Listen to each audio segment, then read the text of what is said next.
Hello everybody and welcome to the United Stand. Hope you're all doing very, very well. It's Manchester United versus Everton and it's a big, big game for Manchester United today. We've got to win. We've got this massive opportunity where Santa has answered Ole Gunnar Solskjaer's Christmas cards and he has given him the opportunity to be in the top 4 on Christmas Day. If we beat Everton and Watford, I really do think that we'll do that. Your team news is in and there are no shocks at all. It is the team that beat Manchester City last week and it is that team that is on the left there. De Gea, Wan-Bissaka, Lindelof, Maguire, Shaw, McTominay, Fred and Lingard, James. I nearly said James. He's not quite James Rodriguez yet, but he's on his way. He's on his way to being James. And he's James, Daniel James, Rashford and Martial. The bench is Romero, Twansibi, Williams and Young.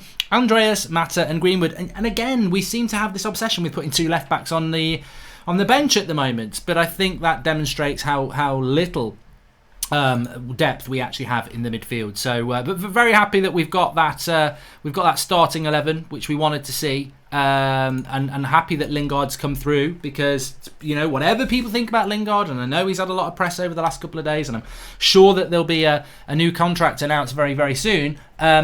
He played last week. He played very, very well, and you would want him to be part of that team. So very, very happy, and very happy that Manchester United have got him in playing in the game, which is good. We have started and we are live, so everybody join in, smash a like on the video, make sure you subscribe if you.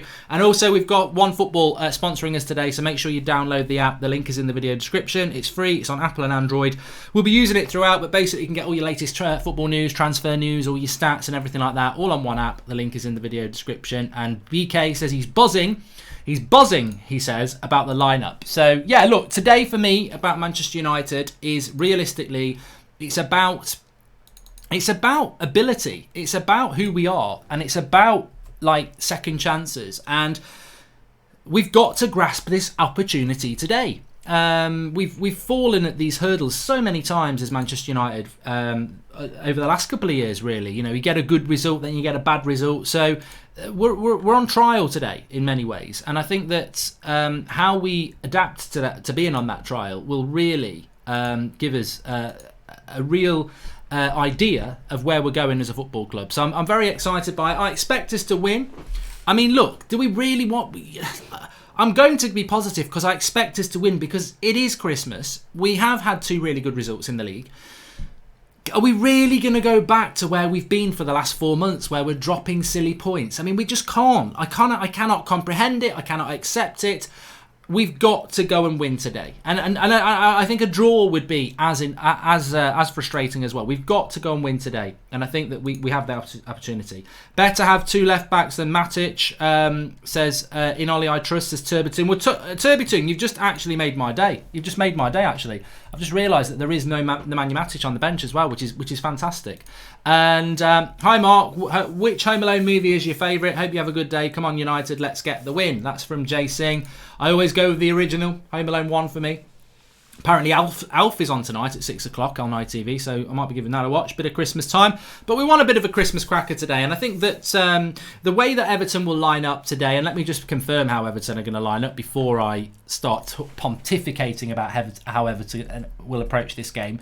But I did watch Everton last week. I did a watch along on That's Football, and I'm doing Arsenal Man City if people want to watch that after this. But we'll talk about that later. The way Everton approached the game against Chelsea at home last week was to keep it nice and tight.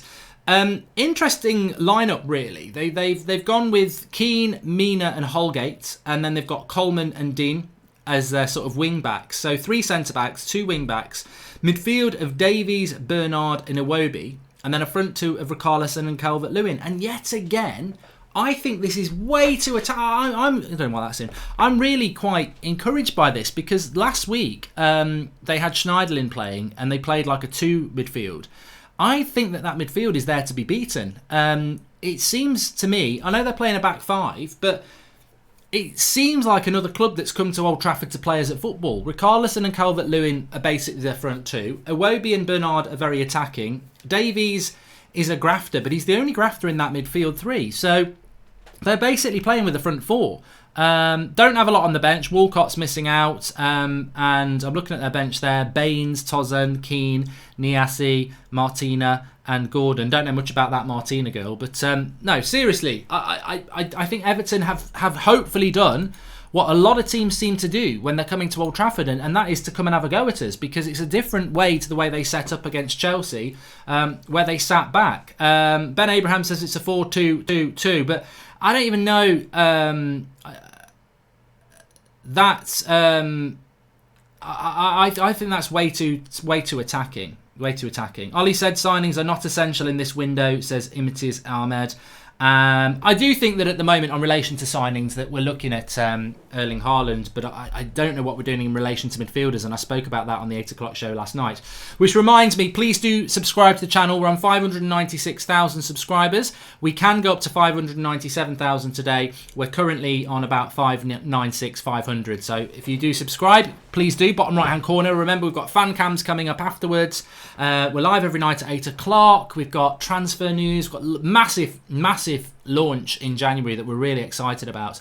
Previews, latest news, match reactions, watch-alongs, everything. We've got a fantastic community, and also we'll be keeping our eye on Wolves versus Tottenham as well today, because they're sort of on our toes of Chelsea as well. How much do looking at this team when that line-up is on form, it's scary, says Rob McCory.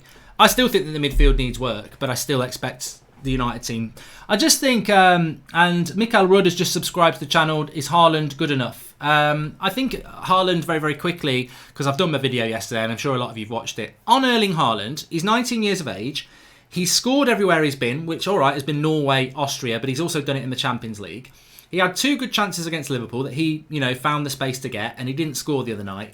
And he's going to get better and better, and he offers us something very different that we don't have. So, to me, it's a good signing for Manchester United to make, and it's certainly one that I would go with. Do chuck us in your goal-scoring predictions for the game. I personally think that we're looking at... I think I'm going to go with a 2-0. 2-0 or a 2-1. I don't think... I mean, look, wouldn't it be nice if we won 4 or 5-0? And I'm not going to rule it out, but... I do think that today is just about the 3 points, and I think many United fans would be just, in a state of shock, a happy state of shock, if we can get a win today, a win against Watford, Chelsea lose points to Spurs, and we're 4th on Christmas Day. Be absolutely lovely. Stuart Hall says 3-1, Ryan Smith says 3-0, Joseph Starmianto says 3-1, and Alex Langhorn says 3-0. There's a lot of positivity. Mark, do you think top 4 is possible after a win today, says Yehi Mullen. Look, I'll be honest about Manchester United. We're ridiculously inconsistent, and I'm not even levelling this at Olli. This was the same under Van Gaal, it was the same under Mourinho, and it was the same under Moyes. For 6 years, we've been Mr. and Mrs. Inconsistent, or Mr. Consistent, because actually all the players are men. So, I'm all for equality, but it is true. But let's be equal, Mr. and Mrs. Inconsistent. That's what Manchester United have been. We've got to turn that corner. None of the managers we've had since Sir Alex Ferguson has turned that corner. So that's the challenge for Olli, and it's not exclusive to him. Mourinho failed, Van Gaal failed, and Moyes failed. So I said this in the summer, so I'll say it again. Even if United went on a 3-month winning run till February, I still wouldn't trust this team. I would still expect March and April to drop off. Because we've done the 3 months. We did the 3 months when Ollie first came here. And coincidentally, it was the same time of year. That worries me even worse. That worries me even more. Imagine if we go on a massive winning run between now and February again. I'll be like, what's happening in February and March? So... We need to go on a run between now and the end of the season. And of course you're going to lose games. I accept that. We're not going to win every game between now and May. I'm not saying that. But what I would like to see us do is win 70% of our games. Maybe draw 95% and 5% or 10% of losses. But that's consistency. I think United at the moment, for the last 6 years, you win 1, you lose 1, you draw 2, you win 1, you lose 1. It's very inconsistent, and that's why we finished around 4th, 5th, and 6th a lot. We need to get some consistency. Ollie was a striker and will guide Haaland, says Luke Haynes. I agree with that, and I do think that certainly Martial has improved massively, but I don't see Everton as a threat today, and that's going to be. Sometimes you say words and you think, that's going to haunt me later on today. I don't... You can see that banging under a tweet. Everton 4, United 0, Goldbridge. I don't see Everton as a threat today. But I don't, because they've been ridiculously inconsistent themselves. look at their results. Yes, they've sacked their manager, but on another day, Chelsea should have beat them last week. Lampard knows they should have beat them. They had all of the ball, and they just weren't decisive in the final third. And Everton at Goodison Park, with the manager gone, with that big bounce that Duncan Ferguson gave them, went and did what many teams do when they change their manager. Today, they'll take a point every day of the week. I think a point is a danger. I do think a point is a danger for United. But if we play well and start fast, and this is something that United have got to start doing. It's what we did for years under Sir Alex Ferguson. And when people say, oh, you know, you can't talk about the past, I agree about that. I do agree about that. But starting fast at Old Trafford isn't something that should have been exclusive to Sir Alex Ferguson. That's something we can get back. And, you know, many of you will have been to that ground like me, or many of you will have heard it on the TV. You know Old Trafford, when it's rocking, it stays rocking for 90 minutes. But so many games we've gone into and we've been slow in the first 20 minutes, and then it's hard to get the fans going again. Get them going in that first 10, 20 minutes. I mean, Gary Neville's on my screen at the moment, and, you know, he was the king of that. Him and Evra down the other side, or Dennis Irwin, or whoever it's been, bombing on past the wide players, whipping crosses in. You don't necessarily score in the first 10 to 15 minutes, but you get the crowd up. You know, if you whip good crosses into the box in the first 10 to 5 minutes that people are having to defend for corners or anything like that, it gets the crowd going. It's not necessarily about scoring in the first 10 to 15 minutes. It's about getting that team cooking, if you know what I mean. If we get either top four or win a Europa, do you stick with Olli? Always been Olli in. Players trust him and want to play for him. Didn't have that since Fergie. So Xavi and Pinto. Look, if Ole Gunnar Solskjaer gets Champions League football this year, 100% stays. I think he'll stay if he doesn't. But as a fan, I think going into this season, we're all realistic. Top four was what we were talking about. And Ole Gunnar Solskjaer, there was an interesting quote that came out from him yesterday, actually, can I just say, where he said, when I first came into this club, I was always thinking about the team I want for the start of, not next season, the season after. That's his words. This is the mean. He's absolutely locked into this long-term future project. I don't agree with it. I don't think a manager should have come in last December and be thinking about being good in 2.5 seasons' time. You know, that's too long. But this is the vision he's selling us. So he's basically, in many fans' minds, writing off this season and next season. But then you could say he's actually talking about being a title contender the season after next. But I don't think... You see, I think that's the naivety of Ollie and the naivety of United. You're basically saying, I've got a vision of my team the season after next. That's subconsciously to the players, not necessarily the fans. Fans can do whatever they want with it.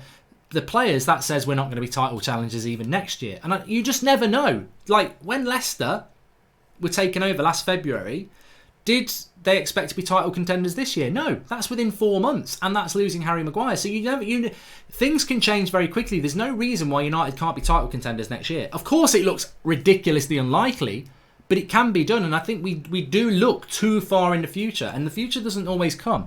Everton play 5 at the back. Have a bad feeling about this game, Mark, says the Sebson. Yeah, so Everton are playing a 5 at the back, but rather interestingly, Keane, Mina and Holgate are the 3. Coleman and Digne are the fullbacks. But their midfield 3 is rather attacking. They've got Iwobi, Davies and Bernard as their midfield 3, with Richarlison and Calvert-Lewin up front. This is either going to backfire badly, or we're going to see a lot of goals in this game. I think that's quite an attacking Everton team, if I'm honest with you. And I'm intrigued to see how it's going to go. So yeah, let's see what happens with it. But I'm very excited. I'm very excited to see what's going to happen, and I hope you all are as well, because it's a big game. It's a big day as well. You know, there's not just us playing today. You've got Everton playing us, of course, and then you've got Spurs playing Wolves and Arsenal playing Man City. I mean, if we win today and those, you know, Spurs and Arsenal don't win, I'd like to see a draw in the Wolves Spurs game, and I'd like to see City beat Arsenal. You know, because we're not in a you know, I'm past thinking about what Man City and Liverpool are doing, because we're never going to get anywhere near them. We need to grab hold of that top 4 spot, because it was gone. I said it. You know, I said 3 weeks ago top 4 was gone, and I'm proud to say that, because if anybody disagreed with me then, they were bloody either a psychic or stupid, because it was gone. We were in a bloody mess. and things have gone our way. Chelsea have gone on a 3-game losing streak. We've gone and won 2 games in the league against Spurs and Man City that nobody ever predicted. So we've got ourselves in that position, and I want Arsenal and Spurs and Chelsea and Wolves to keep dropping points, because we've got a good run of chance. We've got a good run of chances to get some results. So let's see how it goes. Please do download the OneFootball app. The link is in the video description. I'm just going on to it now. So what you can do is, when you're on it, if you go to matches and you click on Manchester United versus Everton, you can predict who's going to win. Who will win, home win, draw or away win. I'm going to go with a home win, and I can tell you that statistically 80% of people are voting with United to win, 4% are going with a draw, and 16% are going with an Everton win. Which is rather interesting, because last week in the Manchester derby, there was about 40% going for a United win. So they've been quite accurate, these OneFootball voters. You can vote as well. You can also vote for your man of the match in the second half on there. We've got all the stats on it. It's free on Apple and Android. Please do download it. It helps the channel out to get little sponsors on the watch-alongs, which means we can go and do trips like Australia and hopefully America next year in the Meetups.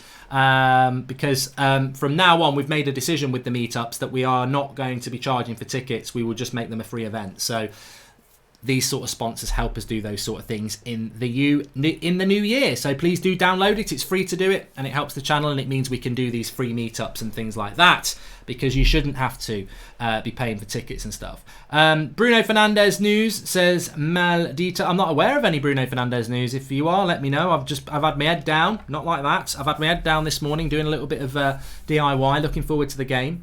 So yeah, I've not really looked at anything to that. Are you guys linked to Sancho too? If he does, how does he do with Greenwood and James? Look, we need depth in our Manchester United side. That's what we do need. So we'll see what happens with transfers. Jadon Sancho will not happen in the summer, in January. It might happen in the summer if we get Champions League football. And that's the story as far as I'm concerned. I don't see any difference on that. We're losing or drawing. I've got no trust in Olli or these players, says Desby. Well, I admire your honesty, mate. I disagree with that honesty, and it is interesting that there are some fans out there that thinks that might be the case. I don't personally think that will be the case. I think we will get the win, but I respect the fact that some people, quite rightly, will be a little bit concerned. The stats don't help us, of course. We have dropped a lot of points recently against these sort of teams, and just let's just focus on the enormity of today, because I think if we win, we shouldn't just go, oh well, I expected us to win. It's not like that. Look at the games we've lost this season. Crystal Palace at home, no one expected that. We lost, and we lost fairly. West Ham away, we lost and we lost fairly. Newcastle away, we lost and we lost fairly. And Bournemouth away, and we lost fairly. And it's not even the losses as well. Villa at home a couple of weeks ago, it was a fair point for Villa. They deserved it. So there's a lot of recent history as to why these games would be concerning. And to be honest with you, if the game wasn't going to be played and it was going to be run through a computer, it probably would end up a draw, because these are the sort of games that United don't win. Which is why it's so big, because I think we will win. I think we will turn a corner, and I think these players will start to get that psychological edge that it's not just about raising your game for Liverpool and Spurs and City. It's about raising your game for this. That's what winning is all about. Winning is about winning week in, week out, not being complacent. And United used to be the masters of that, and we need to get back to it. I've put a tenner on 4-2. It's an interesting game, this, says Rabadan. Thanks for the contribution. Remember, you can donate through the super chat option, which is the $sign at the bottom of the live comments. Leave us a comment and we'll read it out. You can also join our members club, which you get a little badge next to your name and the access to the emojis. I'd like, if we've got any members in there, show them the wand of a left foot. It is now Mason Greenwood's. I mean, should Greenwood have started today? I think that's a very valid point, which I mentioned in the preview. I have got no problem with that team. Dan James, Marcus Rashford, Anthony Martial, Lingard. Yeah, you can understand why they're all playing, because we beat Man City last week. But Mason Greenwood's unlucky. He is unlucky. I think if he was 25, he'd be playing. I think it's only because he's young and Ollie wants to nurture him in, which I do understand as well. But I think I am a little bit. I think he's unlucky. 2 goals and an assist against a very good team in the week. that momentum as a striker should be kept going. And thank you to Denzel and Zanescope and Southpaw Love Sports for the wand of a left foot emoji, which people can see. Pink Boots isn't even on the bench. Ian White, Phil Jones not on the bench. Nemanja Matic not on the bench. So that's a positive. And yeah, I'm actually just going to put that as a tweet out, really.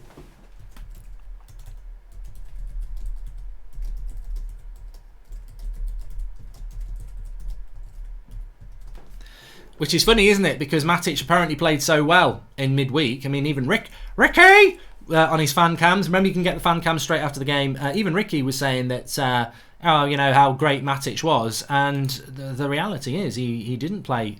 He isn't even on the bench today. So very, very interesting. Very interesting indeed. Score prediction from me, Kate Sglordano. I have said it already, but I appreciate people are tuning in as we get closer to kick-off, which is at 2 o'clock UK time, which is 39 minutes away. McTominay, 39. So my score prediction is 2-0 or 2-1. I think we will win this game. My only other thing I would say is, I'm looking at that Everton lineup. I've got a little feeling that we might swamp them and win 3 or 4-0. I've got just a little feeling that it's so exciting because we played so well against Alkmaar in the second half. We played well against Man City in the first half. We're defending a lot better. And I think we are hopefully doing United and Olli a disservice because we're expecting what we've seen this season where we flop against these sort of teams. But I've got a feeling we might just come into this game absolutely buzzing with confidence. And why wouldn't you after winning 3 games in a row? And Chelsea have opened the door. And if I was Olli today, and I'm sure he's doing this, I'd be saying, look, we've proven we can beat the best. We've now got to go and beat the rest. Chelsea have messed up. That door is wide open for top 4. We all want to play Champions League football. And we have got an opportunity to be sitting there, tucking into our turkey sandwiches on Christmas Day, or your nut roast, and saying, we are in the top 4 and we're going to hold on this till May, and next year we're bringing Champions League football. That's what I would be saying to Olli. Do not be complacent. Do not let heads drop. Stay focused from minute 1 and let's get this game done. And that's what I think he will be doing because it's such a massive opportunity.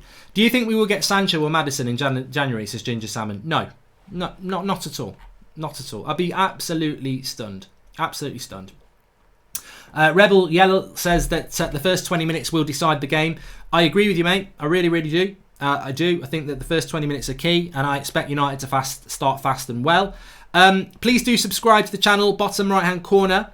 We're trying to get to 597,000 subscribers today. We're on the road to 600k for Christmas. We can do it. We can do it, but we'll only do it if you help us out. So please subscribe if you're new, bottom right-hand corner. And if you have subscribed, you can get involved in helping us. Click the share button. It's underneath, and share the link on Twitter and Facebook. And let's get to 597 today on that road to 600k. I'll give you updates about that on the way. The link is, bottom right-hand corner to do that. Or the share button is underneath. Halmer Longberg says, can we get Haaland? Yes, we can. I think we want him. Hopefully he wants the move. But we shouldn't underestimate 2 factors in this deal. One is RP Salzburg to RP Leipzig is is a step up, and I think that they've got a relationship, so that could happen. Dortmund is a step up, and it's a good development curve for him. United, it just depends whether he wants the move or not. Apparently, Mino Raiola, who is involved, doesn't want Haaland to come to Manchester United. So this is the problem with Haaland, isn't it? We'll have to wait and see.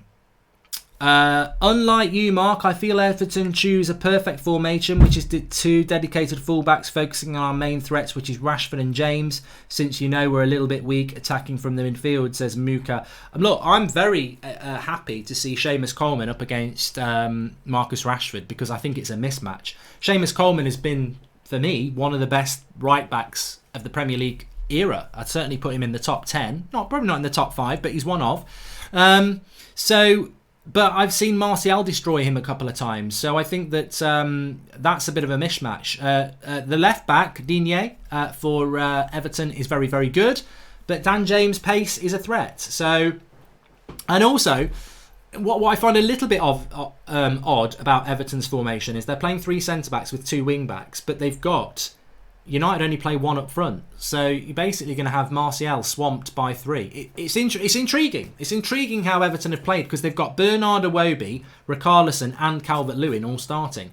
So there's an attacking element there from Everton, and there's 5 at the back. So I think it's going to be interesting. It's going to be very interesting. I'm looking forward to it. Of course, I'm looking forward to it. I think we're all looking forward to it, and I hope that United can get the win. I really, really do, because that top 4 race is wide open, and I think many of us are happily surprised about that.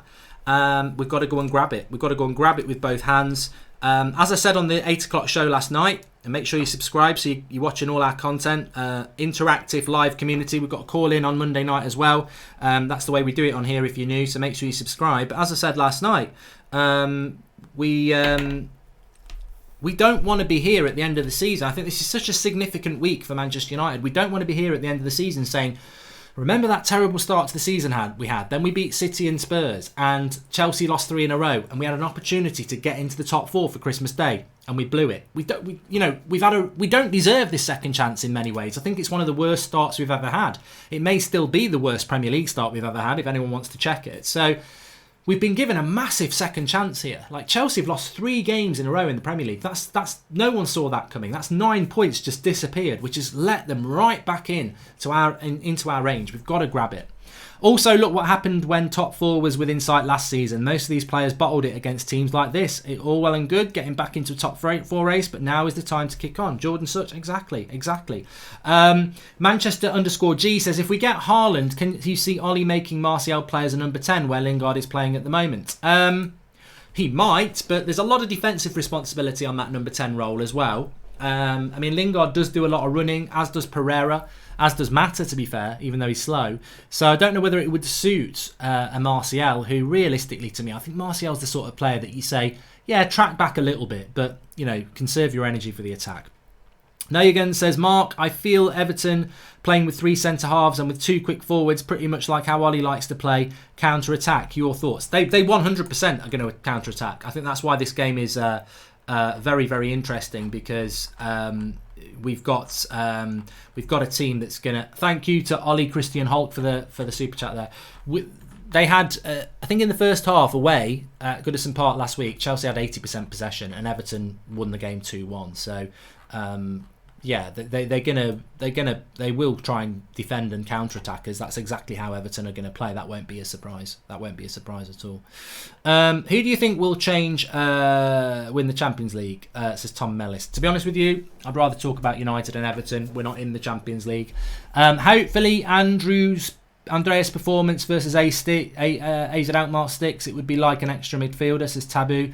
Well, I'm surprised Andreas Pereira is actually on the bench today, because if I just check Twitter for a moment, he put a tweet out today saying something along the lines of, we go for a win, but he put against Watford. So it's probably a good thing that Jesse Lingard is playing in the midfield today, because I think Andreas Pereira's passing might have been a bit off if he's preparing for a game against Watford. But, I think that's just a prime example of footballers don't necessarily run their own Twitter accounts. But all jokes aside, Andreas Pereira played very, very well in that second half against AZ Alkmaar, didn't he? So, but I've got to be honest, I don't like these statements of, oh, it's like a new signing. I don't like those.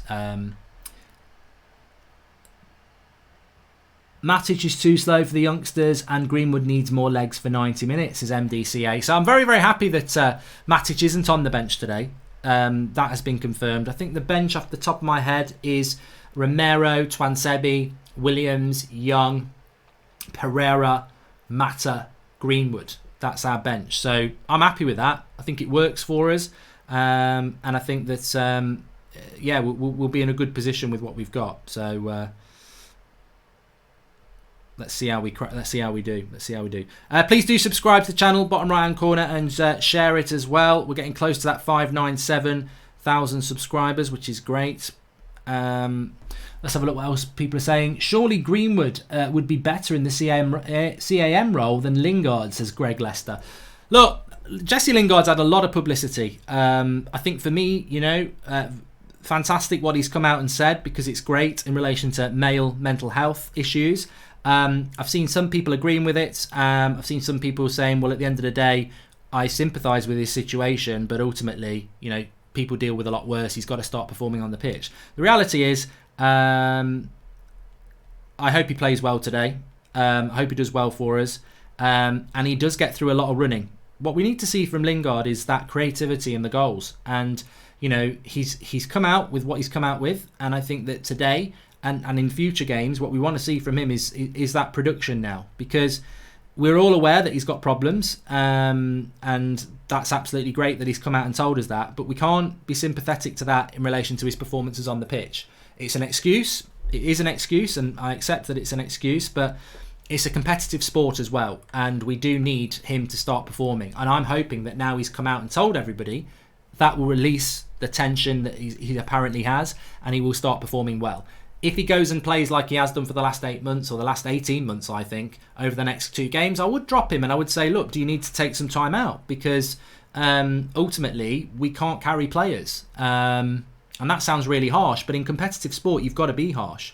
So I really hope that he has a good game today. And he does get through a lot of running that I don't think Greenwood or Martial could do. So, you know, I think at the moment, the best number 10 for that role, and I think it's a weakness for United, is that is Lingard. And he deserves that position based on how well he played in the derby last week. I reckon Haaland should be a starter in James if he signs. James' pace paired with Greenwood's finishing would be lethal. Happy about no Jones and Matic, says Mr. Beast. And Rick Rockin' Toes says, what's the story behind some of the players' nicknames? McTominay equals McSauce, etc. I think McSauce is because, I'm going to explain this very bad, like a man who is in his late 30s now. He's the sauce, isn't he? McSauce. Give me some McSauce. He's ketchup. He's brilliant, basically. I think that's what the Ute would say. Rashi is short for Rashford. Give me some more, I'll explain. Is Matic injured? So weird not to see him on the bench when he is fit, says Kelt Husland. Well, yeah, it may be because he's just coming back from injury. I don't know. Josh Sutton says, Man, not United rated. The longest time for a manager to be fired in the Premier League era is February 7 back in the early 90s and never had a season without a manager fired. Okay. And I watched Everton last week. They will press high up the pitch. We need to move the ball quickly, says Fawaz M. They did capitalise on, and it's a very good point by Fawaz actually, because I watched Everton last week as well, and you're absolutely spot on, and that's something I haven't said. So, this is the brilliance of our community, really, that we do get competence from the live comments. We've got a fantastic community, so make sure you join and subscribe and smash a like. But yeah, Everton preyed on mistakes from Chelsea playing out from the back, and their second goal came from a misplaced pass from Kepa. So they will press as high up the pitch, and they will look to exploit those mistakes, which Manchester United have got to be very, very careful of themselves. So yeah, I would agree with that one, and it is something to watch out for. But I do think with McTominay and Fred, we have improved. We have improved in those areas in the relation to how we move that ball out of the back quickly, which we don't necessarily do with a Matic in there. So yeah, I'd agree with that. Very good point indeed. So I've just had a message here. No, don't want your message. Get lost. Right. We are about 25 minutes away from kickoff, everybody. Let us know where you're tuning in from as well. Very intrigued to know that. And also, please do download the OneFootball app. The link is in the video description. It's free. It's on Apple and Android. You can follow all your latest football club news by following your club. You get all your stats. You can vote on man of the match and everything, which we do. So download it for free. Link in the video description with that. And the great thing about it is as well, next season, last August, we did a meetup in London. We're doing another one. We'll probably do another 2 or 3 next year. Tickets will be free. We have sort of played with the idea of charging for tickets, but we want to be able to make these meetups free. So the tickets will be free, but the way we subsidise that is by having sponsors sponsor things like this. So you're helping the channel do free events for you to come and meet up in places like Dublin and London and Manchester and America over the next year or so by downloading that app and using it. So the link is in the video description for that. Please do help out. Paul, can you hear me? I'm just going to get Paul on for a little bit before the game, see what his thoughts are. We haven't had anyone on for a while. How you doing, Paul? He'll probably hear me in a minute. Yes, mate. Yeah, I'm good. You? Yeah, I'm good. Give us your thoughts on today, then. I mean, the team's unchanged, so there's not really any big changes there. I mean, Josh Sutton says, I've just been watching Sky Tactical Analysis, and they were saying our identity and vision is our current play style, absorb and counter. I think that's us now, and that's something that you've spoken about quite a lot, Paul. You know, what is the philosophy? What is the way that we're playing? Are you happy that basically, and I think Josh is right, that the way Manchester United play now is this soak up and counter? I think that's the problem we have. That's why we struggle against teams like this. We've got to have a plan B. You can't sit and soak and counter against teams in the bottom half of the table. No, you can't. You're right. And the counter, we're killer on the counter. We're the best counter-attacking side in the league. We are. But, you know, teams have cottoned on to that and don't let us counter very easy. The ones who do, they live to regret it, which is, you know, this firm 3-5-2 formation that Everton have got today. I don't know how that's going to affect our play, because when was the last time we played against 3-5-2? If we can keep our wingers pushed up and push their fullbacks back, and they turn into a 5-2-2 or a 5-3-2, sorry, then I think we're going to have a lot of success. I think we're going to dominate them. But if they sit back and they're waiting to counter, it's going to be a very interesting game today, Mike. But in terms of a plan B, do you know what? In the last couple of days, from what Olli's been saying, he's very good at this, saying the right things in press conferences. But he just sounds like what he's done. He's put the building blocks in terms of mentality, in terms of what he knows that the players he has can be good at, which is counter attack. And then he's waiting for a January window or a summer window to add those, you know, ball playing players, so we can retain the ball, so we can play a different style other than our plan A. So he's got me hoping again, Mark. These last performances have got me hoping. Olli's at the wheel. Shouldn't say that, but I mean, today again, it feels like one of those crossroads. You know, we've got to take the right path. It's there for us. Top four's in sniffing distance. I don't think I could. Sorry, I don't think I could go back to as even drawing today would. I know draws don't sack managers, and I don't think Ollie's in any danger of being sacked. But a loss would be just crushing. But so would a draw. It's like there's only one result today, because you can't beat Spurs and Man City and then not beat Everton, because that top. And I'm like you, that hope and vision and you know, I have questioned Ollie, I still do, but I've always said that not changing the manager is the best, least disruptive thing. So, you know, even though it might be miraculous, the best thing for us is he turns it around and he takes us on to wherever it is we want to go. But the draw today would be hard to swallow, I think. Kale Halsland says, I think we will win the Haaland race. Hope really the reports from the Express are real. Any thoughts, Mark? And Ollie C says, for those having experienced mental health issues, it's hard to understand. When you're consumed with it, the smallest things can send you spiraling. Never be ashamed to talk. You're not alone. Very good point there from Ollie, and I think that's in relation to the Lingard stuff. Hopefully we will see a response from him today. Now that he's improved how he's doing with that.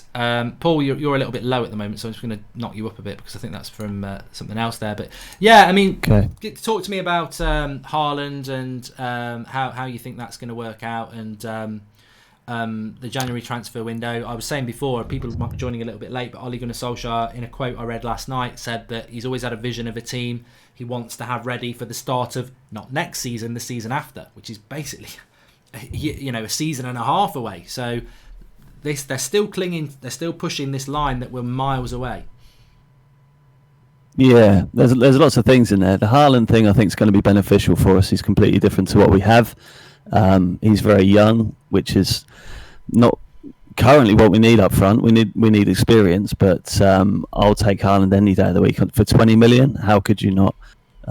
He's going to be an outstanding player, and if he isn't, we haven't lost a great deal of money, and we'll be able to sell him on. But I really do have faith in the guy. You know, I haven't seen much of him, but he can hold the ball up. He's strong. He's different to what we have. Martial can do that, but when we lost Martial, we were a little bit lost. So Haaland in January, fantastic, but we still need midfield. Haaland seems like he's available. Let's get him, rather than a scouting and a requirement. If I can touch on Lingard for a second. Yeah.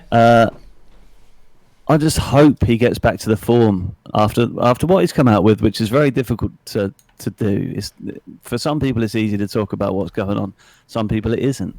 And for Jesse Lingard, it obviously wasn't very easy for him to talk about, and he probably didn't realise how much it was affecting him until he did talk about it. That's the thing about mental health. You don't realise the impact it has until you get a little bit of perspective. So him coming out of his shell is fantastic. Him being used as a stick to beat people with, in terms of the past comments on his performance on the pitch, is completely wrong. You can't, it's unfair. As you say, Mark, we can only go by what we see. We weren't aware. Manchester United weren't aware. Now we are. We can take him at face value, and that face value is, empathetic, sympathetic. And I just hope, and I always have done. We hope Lingard will come good. We hope Olli will be the man. We hope Rashford will be the Ronaldo we want him to be. We hope all of these players, coaching staff, everybody succeeds. But when there's criticism to be put out there, it's put out there, and it's put out there by you, and it's honest. And I don't think anyone can be pulled up for that. No, I mean, Nana Atush says, I'm a Brit living and watching from Germany, just like my super chat to you against City. I have a good feeling about today, and that is good. I mean, I said this last night, if Phil Jones or Ed Woodward come out tomorrow and say that they've had a major issue at home that's caused them to be crap for the last 2-3 years, are they going to get the same sympathy that Lingard's got? I don't think so. I think it's because Lingard is a very big, very popular player with the youth and the fandom, and I think that they've come out defending him, which is great. But you're in the whole genius in hindsight, aren't you? You don't know. It's unfair. I've given him abuse in relation to his performances. I haven't said stuff like anything about vile about him, and I don't think I've seen anybody on the live comments. Otherwise, they'd be removed. But there has been stuff. But that's the thing, Mark. There has been stuff. You about don't go personal. You go professional. You go based on what you see on the pitch. You don't go personal. We like all of these players. Sometimes they don't perform. That's we break down why they don't perform, and we also interject in terms of what we might think's the problem. But it's always about on the pitch. Yeah, and the interesting thing as well, they're human beings. They're nice. They're nice guys. They're regular people doing a job. Whereas we understand that, but we can also criticise them. You can criticise anyone that you love and like, because you hope it makes them better. That's the point of it all. But anyway, well, somebody messaged me yesterday. Someone messaged me yesterday and said, "Look, the reality is, it's well known around Manchester that his mum's always had problems, and he was basically brought up by his grandparents."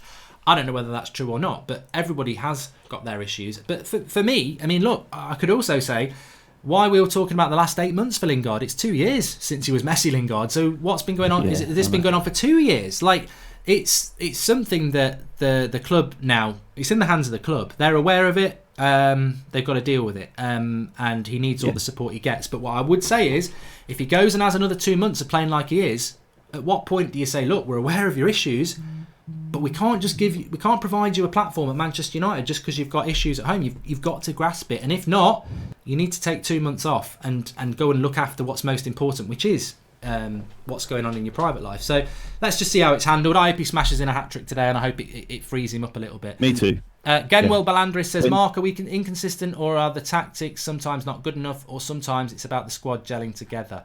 That's a good point, Paul, and everybody at home. I mean, look, I spoke to somebody yesterday who's a Villa fan, and they said, "Oh, you played really well last week." And I said, "Watch what we said on the preview.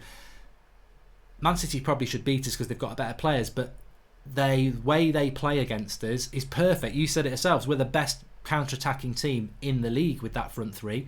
And Man City are so arrogant, they think they can beat anybody. And Liverpool did the same. I thought Man City at Anfield played really well, but they got done on the break, and we did them on the break. So, what is the problem with United? Do you think it's the fact that we're still taking time to gel? Do you think it's that our tactics work well against teams that attack us and don't work well against teams that try and do the same to us as what we do to them? What is this problem we've got to get through? It's not that easy though, Mark, is it? There's so many different problems. There's problems with the backlog of players we got. We got 4 different managers worth of players trying to blend into a new manager's worth of tactics. many players in our squad, because we have to rotate, are not good enough to take us forward and improve. They're good enough to keep us relevant and keep us plodding on the way we are. But unfortunately, even Olli said it today. He said we need players, we need to buy starters, and we will. Pereira, Mata, they can't start. If we want to get better, they can't start. The debate's out on the left back. I like Luke Shaw, but I've stuck with him for a long time. But he doesn't seem to be stepping up like I wanted him to. Like he keeps giving glimpses of. So there's a lot of problems. Olli's tactics, we still don't know when he gets the players if he's tactically astute enough to be able to step up and take us to another level, or whether this is Olli's ceiling. There's a lot of questions yet to be answered, and I hope Olli's there to answer them. But I think all it takes is two more defeats, and we'll be back up to where we were before. Doubting everything and lacking confidence. So it's a difficult, very, very precarious situation we're in. But I'm backing Olli, because he's lifted the mood. I don't know what people in the live comments think. I don't know what you think about this, Paul. But in relation to Olli, and we are about 14 minutes away from kickoff for people asking. It's a 2 p.m. UK kickoff. Exciting. But in relation to Olli, I think United fans, what annoys me when I see pundits on Match of the Day or Sky or TalkSport or in the papers is that they're fair weather people. Yeah. They cover Manchester United because we're the biggest club in England, and then they try to talk about us when they clearly don't. I mean, I've seen people on Match of the Day talk about things and you think you've only watched the highlights. You've clearly not watched the game because you've not spoken about a player that was brilliant and you're highlighting a player that actually wasn't that good. So, and what you get with Olli is, Olli's back at the wheel now. If you read the media, they're all, Olli's at the wheel, he's a tactical genius, this, that and the other. United fans know the truth is very, very different. We know what you've just said there and what many people have said in the live comments is that our plan A against the right team is very hard to stop. Liverpool have beaten everybody apart from United. We went to the Etihad and deserved to win. We've beaten Chelsea twice. We beat Leicester. And all those teams have attacked us thinking we're better than United, we'll attack them and win. And they probably are better than us, and they probably have got a better philosophy.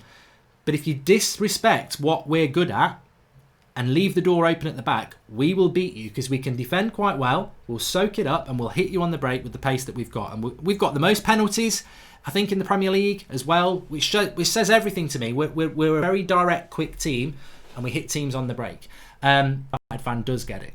We know what our strength is. It's counter-attack, quick football, and it works really well.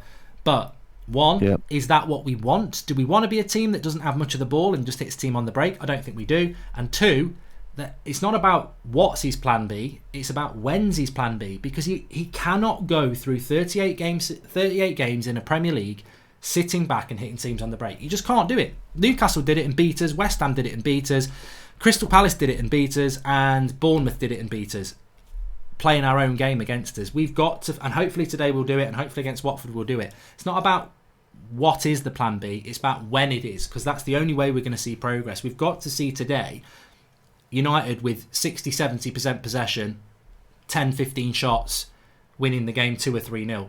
And then that to me is a turning of the corner.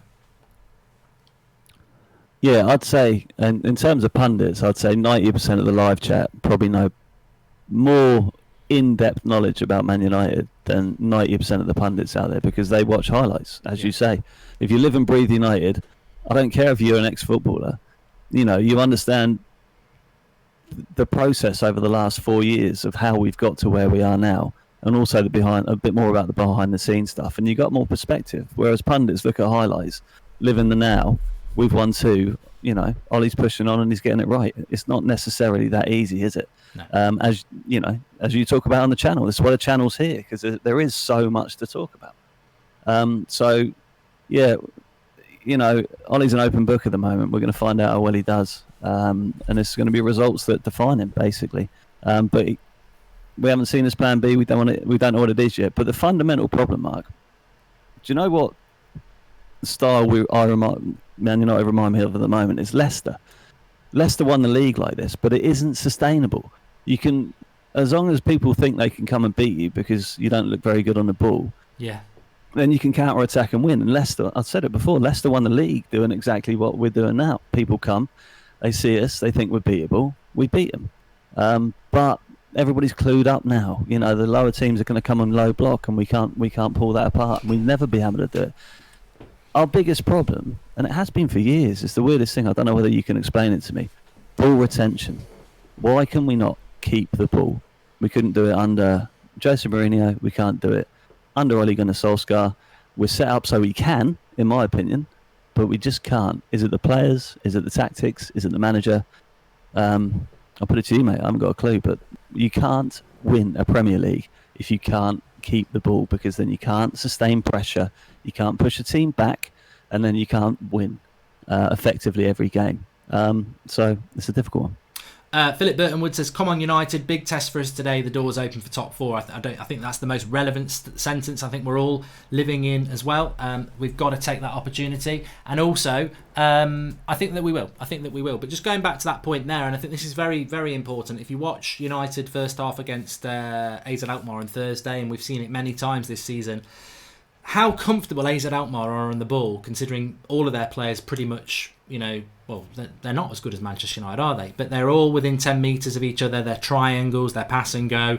Totally comfortable on the ball. They're playing it across their own back 6-yard box to pass it out. They're playing 20, 30 passes. Now, yeah, ultimately, they had nothing up front in both games. But the way that they played football, if you added, if I was AZ Alkmaar's manager and I was in the Premier League, which they're not, I'd say, if we spend 100 million on a couple of strikers, we're going to be one of the best teams in the league, because the way they play football. You contrast that with United in the first half. Our passing was dreadful. In the second half, we moved the ball quickly. What United are bad at is what you're saying there, Paul, is this ability to move the ball around confidently, in phases with no pressure. We can move the ball, but we try to move it very quickly, which is why we're very good at counter-attacking. It's like we get the ball, it's like a hot potato. Let's move it, quick. And there's no relaxation, there's no confidence on the ball. I think that's a combination of probably 80% the players, probably 70% the players, and 30% the coaching. But the coaching almost becomes irrelevant if you haven't got the players to do it. We don't look like we've got any player who on the ball, like you look at Liverpool, you look at Man City, you look at Chelsea, you look at even Arsenal sometimes, that they want to they're happy in possession of the ball, they're calm, they're patient. And United players, we're not. Whether it's Lingard, McTominay, Fred, Rashford, even Martial, Dan James, they're not players, and they're not. You can tell a player by their body physique and how they are on the ball. They're not players that look like they can just sit back and play a 5-yard pass and have it back, and then a forward pass. They don't look like they're good in possession for long periods of time. And I think that's why, as a team, we do struggle sometimes, because we're not good at retaining the ball. We're not very strong either. That Sheffield United game, we got absolutely knocked about because they've got bigger players than us. We got quick players, they had big players, and they absolutely dominated us in terms of possession, because Pereira is the worst at keeping the ball, because he's so weak when anybody's anywhere near up against him. Mata, Rashford at keeping the ball, he's not that great. Our ball retention is poor, but also movement's coaching. Our movement is ridiculously poor, because I like to get a bit of perspective on a game when I'm watching it sometimes. And if you have a look at our players, they don't make themselves available. They'll lay the ball off, they'll stand there. They won't move to another position where there's a bit of space. Our movement affects our ball retention, because you've got to move to be able to receive the ball and play it back. If you don't move, somebody keeps the ball for too long, he gets tackled. I know it's all a bit technical and boring, but it's why we fail. It is. And I don't know whether that's down to coaching or whether that's down to the players not taking it on board, but it just seems like Ollie's not coaching that. I could be wrong, but it's a huge part of our game which needs to improve, and I don't know whether Ollie's needs to bring players in to be able to do it, or whether he needs to coach better. But it's another question that's out there. But I think we're going to win today, Mark. I've got a bet on today. Funnily enough, I don't bet, but last week against City, 9-1 for United to win. I put a fiver on it. Yeah. So I thought, right, I'll just crack on, and I've put 3-1 down for today. I don't know what your score prediction is. I've gone 2-0 or 2-1 to United. I think that I do quite fancy us to win it. I mean, look, we've got people joining in a bit late. Please do subscribe if you're new. Bottom right-hand corner, United Stand community is fantastic. And please share the video if you have subscribed. We're trying to get to 597,000 subscribers today. But what's your thoughts? very, very quickly, for those people joining in a little bit late, we know the United team, it's on the left. It's the team that played against Man City. But the Everton team is different. I did a watch-along on That's Football last week when they played Chelsea. They soaked up pressure. Chelsea had 80% possession in the first half. And they played like a 4... I think it was like a 4... It was almost like a 4-5-1, really, at times. But today they're going with this 5-3-2. And the interesting thing about it is, they've got 3 centre-backs. And the wing-backs, I think, will basically be a back 5 for us to break down. But then their midfield's interesting because it's got Bernard and Iwobi in the midfield 3. And then it's got Richarlison and Calvert-Lewin as the front 2. It is defensive, but it's also attacking. And they will press as high up the pitch. I reckon Olli's head is absolutely spinning because I haven't got a clue what they're going to do. No. I've not got a clue. I don't know whether they're going to have bombing on wing-backs or whether they're going to sit back and break, or they've got 2 up front as well. Not a Scooby, mate. Not a clue what they're going to do, which is why I think, for some strange reason, I think we're going to batter them. I think we're going to do really well. I think we're going to push their wing-backs back and dominate them. Hopefully Ollie's got a plan. We've got the players to do it. So, I'm positive. I always am on match day. What we need to do for the first 20 minutes, come out, run about like absolute madness, push their wing-backs back. We've got to have energy straight away. None of this ticky-tacky banging it around at the back. We've got to go forward with the ball, push them back, make them scared, and from there we can go and win it. If they score first, we'll have to see how we do. It's interesting, isn't it? Because actually, I think, you sort of hit the nail on the head there, and there's a few people in the live comments sort of hinting around the same thing. It actually, today, we shouldn't be talking about what Everton are doing. It's not actually about what Everton do. They might have the best game plan in the world. They might have a really good tactic to soak up and hit us on the break. They might have all those things. It's irrelevant. It's about what Manchester United do at home with an opportunity to get into the top 4, having beaten Spurs and Man City. It's about us today. It's about what our game plan is, and it's about delivering that game plan. If we don't win this game and we're talking about what a great tactical setup Ferguson did, then we've already missed the point, because that means Olli and everyone else and the team have been schooled by Everton. We can't have those conversations anymore. That's what today is. It's not about Everton. It's not about what they're going to do. It's about what we're going to do, and getting back to that, really. Because Liverpool and even Spurs and even Chelsea, I know they've lost 3 in a row. They don't go into games worrying about what other teams are going to do. Doesn't mean they're going to win every game, but they don't go into it worrying, and I think that's what we've got to do today. Today's huge. Today is absolutely massive. It feels like a turning point, more than ever. I mean, we've had these false dawns before, but this feels like a turning point. Everton's out there to be taken. Top 4 will be within 2 points. Favourable games up until January. Christmas in top 4. The positives we can get out of a couple of decent results will feed into the team, feed into the manager, feed into the atmosphere, feed into the fans, feed into Old Trafford. It will just lift everything. Today is crucial because we don't want to slip back to where we were. We just want to keep this momentum going. So, they've got to be at it, Mark. There's no excuse to come out and not have the energy. If that's the case, I'll go in on Olli. I'll put it out there. If that's the case, it's on Olli. They've got to go out there and they've got to be brutal and they've got to go forward. And if they do, we'll win. If they don't, I don't know. Thanks, Paul. We'll get you back on at half-time. Really appreciate that. Cheers, mate. See you in a bit. See you in a bit. Paul, one of our moderators there, very, very good. Sorts out the call-in for us as well and pops on himself. Really, really good points from Paul there. And it's me and thee now then. It's the live comments and me for the game, which is about to kick off. Mark, are you ready for Boxing Day? It's the Battle of the Scandinavians, says Zayn Miasi. Boxing Day? I think it's New Year's Day you're talking about. Arsenal, Manchester United. Sarinka, I was going to say, Steve Bruce ain't Scandinavian and we're playing Newcastle on that day. Game's about to kick off. Mark, even if we get top 4, you think we have the resources to sustain it till May? I seriously doubt it without reinforcements, says Sarinka Garamella. You're spot on. We must sign in January. And Jonathan Sabista says, we played possession football under Josie and we said it was boring and that we needed to attack. Ollie's trying to attack, but we now want to possess. Yes, Jonathan, we do. Look, you can't just have 30% possession as Manchester United and hit teams on the break. You've got to be good on the ball. If we start being good on the ball, then we can address whether it's crab football. But, Man City are good on the ball. Chelsea are good on the ball. Liverpool are good on the ball. Are they boring? No. Possession is very, very important, and United need to improve that. But we've kicked off anyway. What we want to see here, the reality is, Stan, says Luke Haynes. We've kicked off. United are going to have a shot off here with Fred. It goes into the box. Oh, Jesse! Jesse! Fuck. Swore there. He's literally had the ball on the edge of the 6-yard box. What a dream. It's his birthday. It's his bloody birthday. He gets a birthday gift. All the problems he's had. Fred driving into the box, gets a little bit lucky. It breaks to Jesse Lingard, who is on the turn. It's not. He's got to score. He's got to score. A footballer's got to score from there. And it was a good chance for United, and it was almost the dream start. He's put it wide. Then a bet on United, Tottenham and Juve handicap. The win money goes to the United stand. Keep up the hard work, says Kelt Husland. Keep it in your pocket, mate. Keep it in your pocket. But what a start! And Lingard misses a sitter. What a start that would have been by United. Settle in.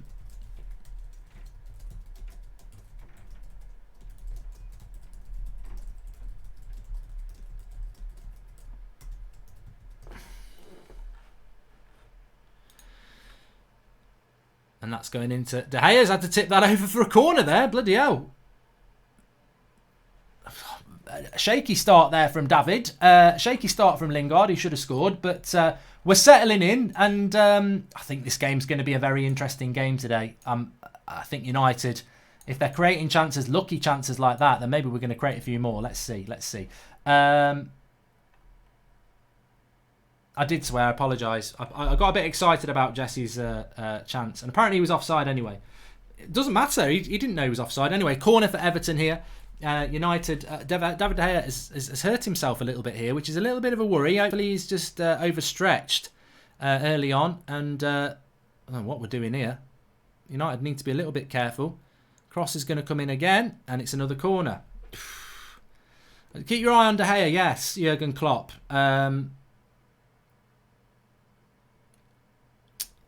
David De Gea is... Basically, it's a long cross into the box, and it's high, and he's had to... I think he's misjudged it a little bit. He's had to stretch to tip it over the bar, and he's hurt himself in the process here. So we need to keep an eye on De Gea here. I think if he's injured, he should just go down. Not in that way. Not such a good cross that time.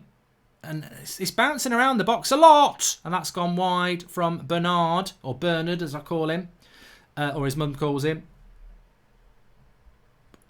But a bit of a frenetic start. Not necessarily good play from either team. Just bouncing about each other's box. And Lingard missing one for them. But United on the ball now.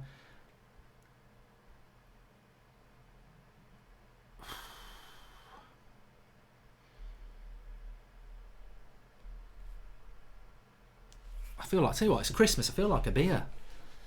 I might get a beer in a minute. It's Christmas. It's Christmas as far as I'm concerned. Could do with a beer. I've just got that feeling. I've got that thirst for a beer. Well, maybe I'm doing Arsenal Man City watch along on That's Football if people want to join me for that later on as well. Oh, I thought Dan James was going to be on that. But Everton trying to pass the ball out the back. We're pressing high up the pitch as well. They are putting two up front, Everton, which I think is quite interesting. They've got Calvert-Lewin next to Lindelof and Richarlison up against Harry Maguire. So Everton definitely trying to play some sort of clever tactic to keep plenty at the back, but also give United problems as well. Not many teams play two forwards, so interested to see that. But Everton trying to pass the ball about as well.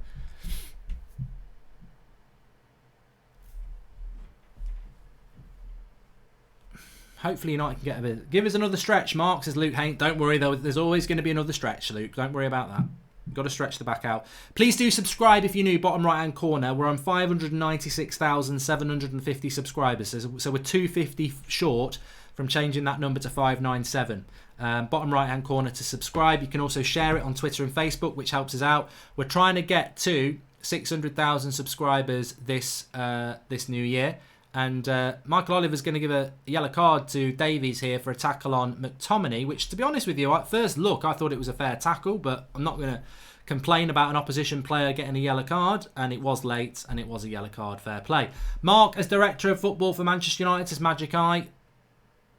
Fair. Michael Oliver got that right. Good tackle. It was a bad tackle, says Peter 2234, sorry. So Tom Davies booked early on for Everton. which is we don't talk about that enough, do we? These like red cards, we don't see that many red cards, but that could be something that would help us today. Everton just clearing it, but a long ball in there by Fred, and Pickford's going to catch that.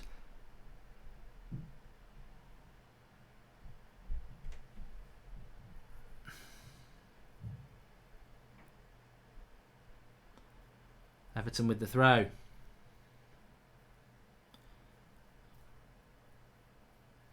Axdes17 says, is there any update on Haaland? Look, I've seen a lot of people talking about Haaland over the last 24 hours.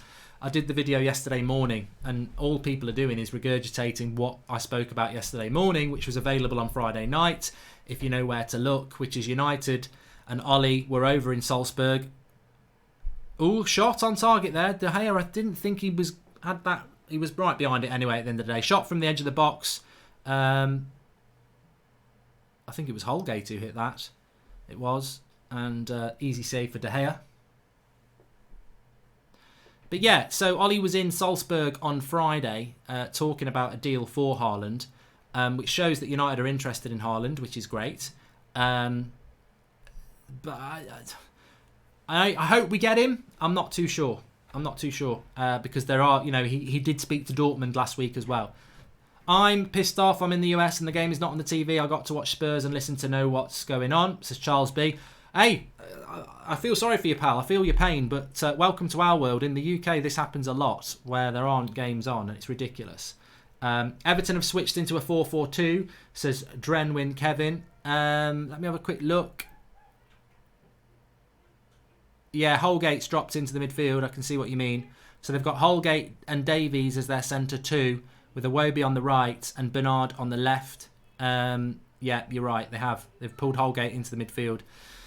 So it is a 4-4-2. Well spotted there. I'll go on the One Football app for the stats in a moment. Naz Midget Gamer. I always wait for 10 minutes before I take a look at those. Please do download the One Football app. The link is in the video description. They're sponsoring our watch along today. It helps us out. It means that we can do meetups and not charge people for tickets and things like that, which we're going to be doing next year a few times. Good switching of the play by Holgate there into Digne. And he's gone wide here to Bernard. And Dan James has tracked him.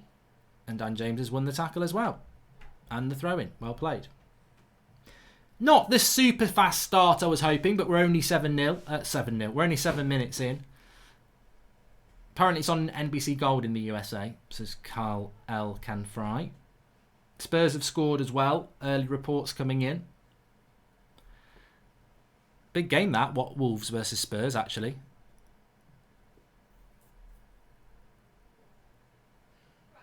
And Lincoln, Jack Donme says United are going to have to draft. They're going to have to graft to win this game today. Exactly.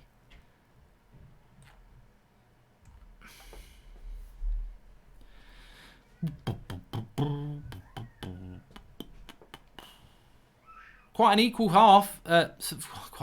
Quite an equal first few minutes so far.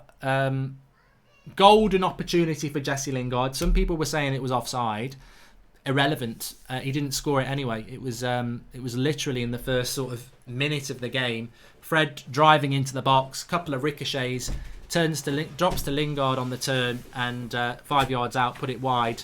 He was blind, spinning round, but it's a chance that you would expect to be scored. And how great that would have been through all the stuff that Lingard's been going on about over the last 48 hours. What a ball, Martial! Oh, gosh. Close. It was Rashford, actually. It was Rashford playing quite central here. Ball by Lindelof. Rashford's made the move. And he gets the shot off and it's wide. And Pickford dived. And as soon as that goes past Pickford, I think that's in. But it doesn't. It's wide of the post by quite a way. Pickford's got that well covered. Doesn't even hit the side netting. I thought it was Martial because Rashford was playing centrally there and Martial had swapped out to the left. So keep your eye on that.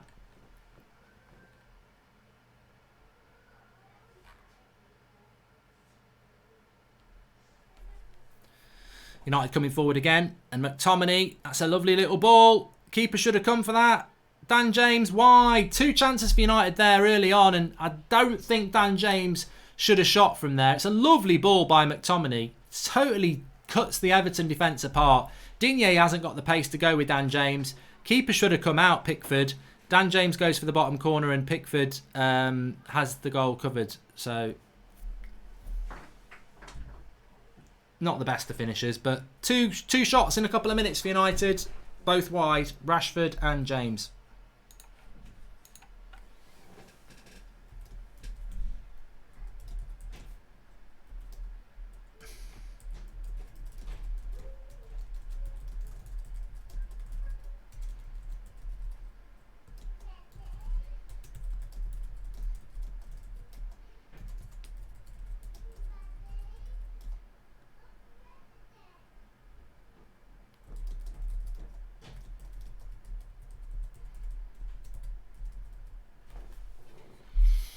And the interesting thing from both those shots that are encouraging is that the ball over the top of the Everton defence is on. And that's not again. That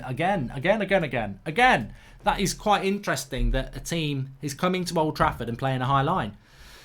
Because as we were all talking about in the hour before the game, United will hurt you on that break.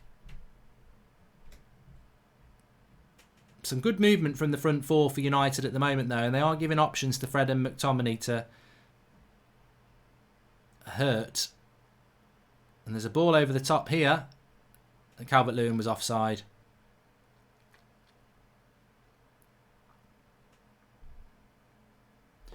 Apparently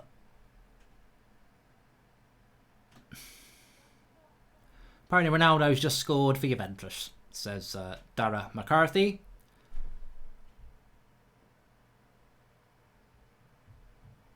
Plenty of space. Jesse's getting space as well, says LCT. Callum's a bit worried that we might concede the first goal.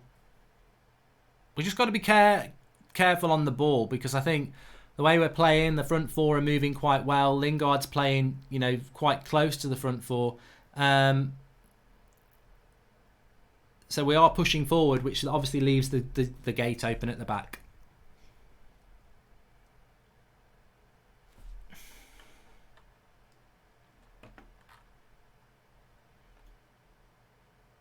Should we have played Greenwood, says Keith Scott. I think Greenwood was unlucky not to start. I've said that before, but it's not a massive problem, isn't it? We are playing quite a few long balls, to be fair. Paul Robinson saying, is it long ball football? We are hitting quite a lot of long balls. Maybe that's the plan B. When a team sits back against us, hit it long. But we were talking about this before. I don't think we've got enough players that are comfortable on the ball in possession. I mean, like Lingard's doing this here, but he's just passing it to the back four, and we're not going anywhere. And it's these phases of possession that are really important for United. What we're like on the ball, because you can't always be fast. Sometimes you've got to be a little bit slow in your build-up play. Here's Martial. Oh, lovely 1-2 there with Rashford and Martial. They've got a chemistry, haven't they, Martial and Rashford? Lindelof and Maguire passes have been crispy, says SK. Right, let's have a quick look at these early stats then. You can download the app. It's free. It's on Apple and it's on Android. OneFootball. Please do. They're sponsoring us today. Let's go to matches. Let's go to Everton versus Manchester United. And let's go to stats. I can tell you that United have had 63% possession. That doesn't surprise me. And total passes so far, it stands at 75 for United and 43 for Everton. So we're having a lot more of the ball. Shots on goal, we've had 3 each actually, which surprises me. I don't know where Everton have had their 3 shots from, and they're the only ones to have one on target so far. So interesting, isn't it? More possession, but shots wise the same. Lingard's just gone in a little bit high there. I'd be surprised if it's anything other than he doesn't even catch him.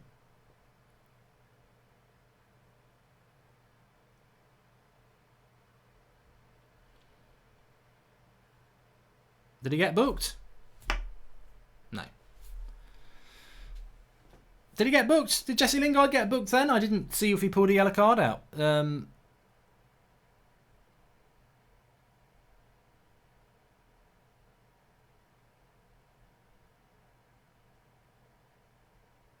Cross comes in. Luke Shaw should get rid of that.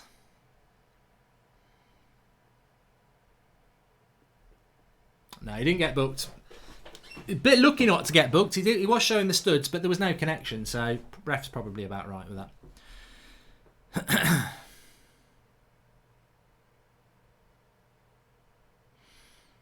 Well won by Rashford in our own half, and that's a throw-in to United.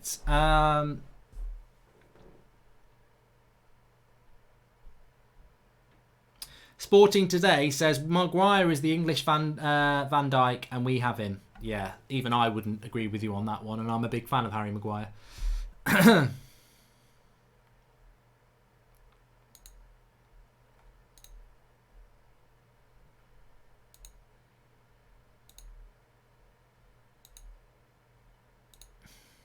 United here, Jesse Lingard. Ooh, nearly into the path of McTominay. There's a few little passes going around with United at the moment around the edge of that box, trying to slip people in on the 1-2s that are encouraging. Why did the Mushroom get invited to all the parties? Because he's a fun guy, says Red Baron. There you go. Good joke there. Everton on the attack. Fred gets hold of it. McTominay, Maguire. What are you doing, Harry? And De Gea has to blast it out for a throw-in. We do need to become more assured on the ball, though, and that can only come from the coaching or removal of these players if they haven't got it in them. But we are very, very hurried in possession. Everything we do is very, very quick, and when it works, it's very exciting because you catch teams out. But I would like to see United have periods of maintained possession, not boring side-to-side passing, but triangles. Look at the way Alkmaar played against us on Thursday, where they're constantly moving the ball forward, triangle football, someone always looking for a pass. And I think United, I don't think we've got enough players that are technically good on the ball. And by that I mean comfortable in possession, through large phases of play. A lot of our build-up play, and I said this on Thursday as well, is Lingard slipping in Dan James. I'll tell you what I have liked today. There's a lot of good fluidity between the front four. James and Lingard and Rashford and Martial. There's a lot of swapping about, and I've really liked that. But yeah, United in possession, a lot of it is a pass goes in, I'll take a touch and pass it. It's very, I can't think of the word, similar. You are? Okay. Are you not going then? Match day ritual, watch along plus match on mute. A1, says Christopher Lou. Thank you, pal. Simon Smith Jones says we need a ball playing CDM and an attacking midfielder who will never challenge for the title. We're really poor when teams let us have possession. We look poor. And I agree with that. I think that we are a team that on the ball, the reason we're so good on the counter-attack is because we're so good at moving the ball quickly. But we're not good when we've got to break a team down, because I think it's all very laboured passing. That's what you're looking for, Mark, says Richard Dibden. Exactly.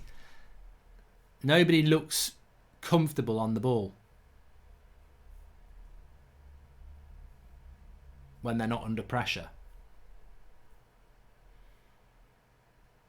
And Melvin Pettersson makes a good point. Dan James is actually better on the left wing. He is playing out of position. I'm not doing Crystal Palace versus Brighton as a watch along tomorrow on That's Football. I'm doing Arsenal versus Manchester City this afternoon after this one. So double. I'll be getting on the beer for that one. I'm gonna stay professional for the United one, but I'll be able to relax a little bit more on That's Football. So yeah, looking forward to those. Got some good Christmas games to watch over the next few weeks. Next weekend's a banger. I think Leicester Man City 5:30. Spurs Chelsea on the Sunday, and Arsenal Everton Saturday lunchtime as well. So there's some good games next weekend, which is why it's so important that United win today, beat Watford next week. We're laughing. Richarlison's struggling a little bit at the moment. It'd be nice to see him go off because that would really weaken them.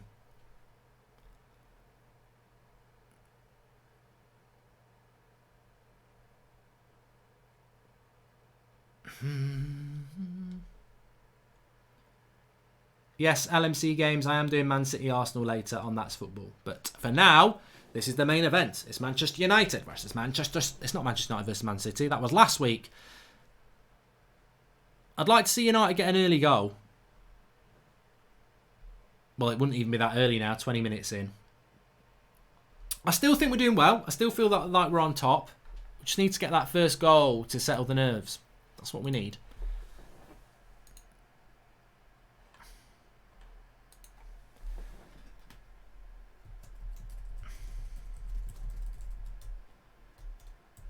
And Harry Maguire bringing it forward now.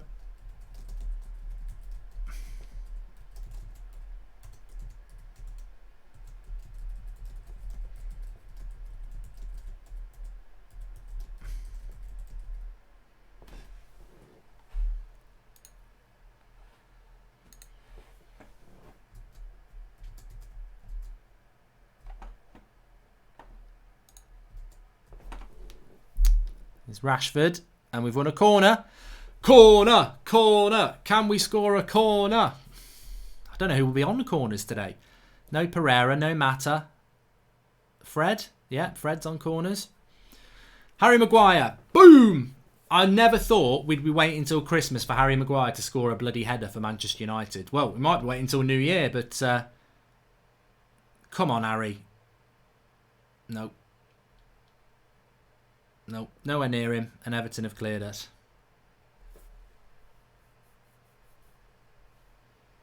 Who's wished injury on a player, says Gunjit. Carter K. Oh, maybe you're talking about me saying it'd be nice if Richarlison goes off. I didn't wish an injury on him. He already had the injury. I'm saying if he's injured and he goes off, that helps us. I didn't say before he got injured. I really hope he gets injured. Weird person there, but there we go. United on the attack here. Luke Shaw as well there. Nice little ball. Whip it. Oh, Lingard, no. Was not a bad cross by Luke Shaw there. Richarlison's just bounced Fred there. Compatriots of Brazil.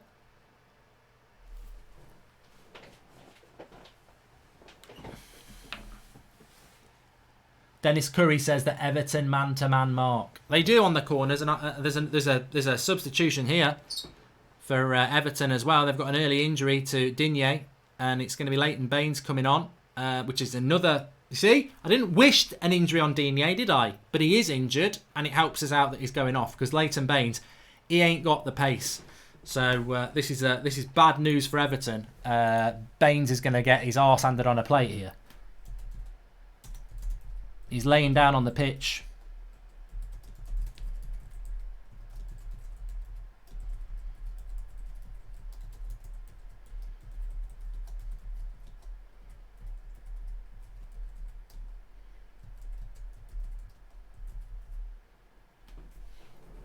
If anybody, a lot of people may have thought that Leighton Baines had already retired.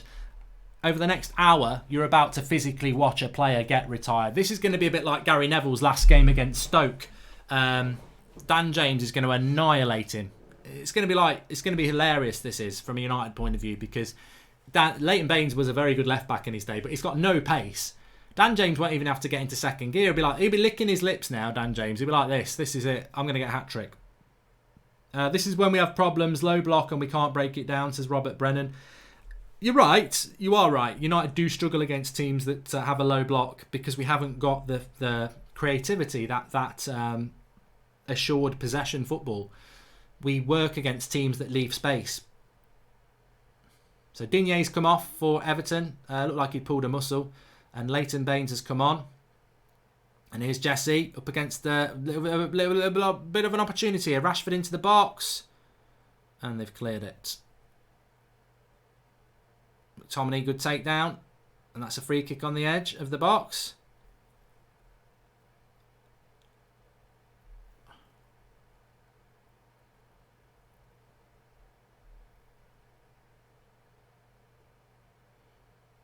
He's on a yellow card, Davies. Could send him off.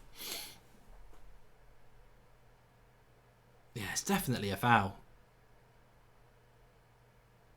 You could say it's a second yellow, really. I mean, it's not a horrible foul. It's a good position for a free kick. Lovely turn by McTominay. Definitely a foul. 100%. Don't know what he's moaning about. Free kick. Can we score a free kick? Says Anonymous HD. For me, this is Fred. I remember being at a game against Wolves. Very similar free kick position for this. He whips it round and it hit the outside of the post. So I fancy Fred here. And look who's on the ends of the wall as well. So, Seamus Coleman's not particularly quick. I mean, I hope Rashford doesn't pull rank here. This is perfect for Fred to whip it round. And Rashford took it straight at the keeper. You can't knock that. The fact that Rashford did he hit it quite well, but I would like to have seen Fred on that.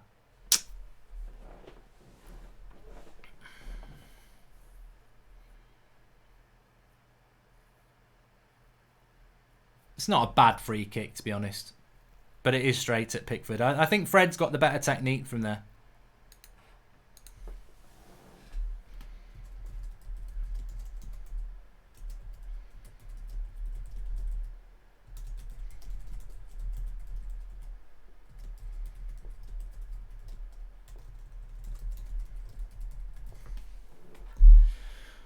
So 0-0, 26 minutes gone. I feel like, how are we feeling? You know, I want to read some comments out on this. How are we feeling in the live comments? Why are they not trying to dribble past opponents' defences? Amos Adamson. And Red Baron says, just want to say your cringy jokes and analogy has probably saved a lot of lives from depression and such. Just want to say to all my comrades, care about yourself first so you can care for others. That's a lovely comment from Red Baron. He's miles offside there for Everton. But what are your thoughts after the first 25 minutes then? Get in the live comments and I'll read some of them out. My thoughts after the first 25 minutes are that I feel that United are the better team. Not massively the better team, but we look more likely to score, I suppose, is the better statement. You know, we've had a few shots, really, but Everton haven't really done that much. But I think we're going to have to do... It's either going to be quite a tight game or we're going to have to do a little bit more. Because we're having a lot of possession, but we're not really doing enough in the opponent's half, unless, you know, the chances that we've created have come from stretching Everton, which we're gonna struggle hard to do.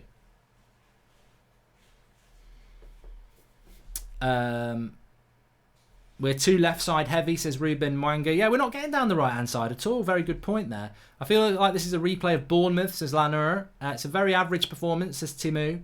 They need to use pace to win. Come on, United, says Mark A. And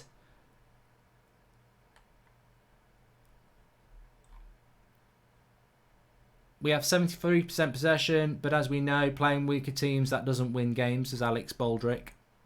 And well, United need to be careful of the sucker punch because, as I said, first half last week at Goodison Park, Chelsea had 80% possession and they went in at half-time 1-0 down. So it's not. I don't think Everton will be discouraged by the fact that they haven't got loads of possession.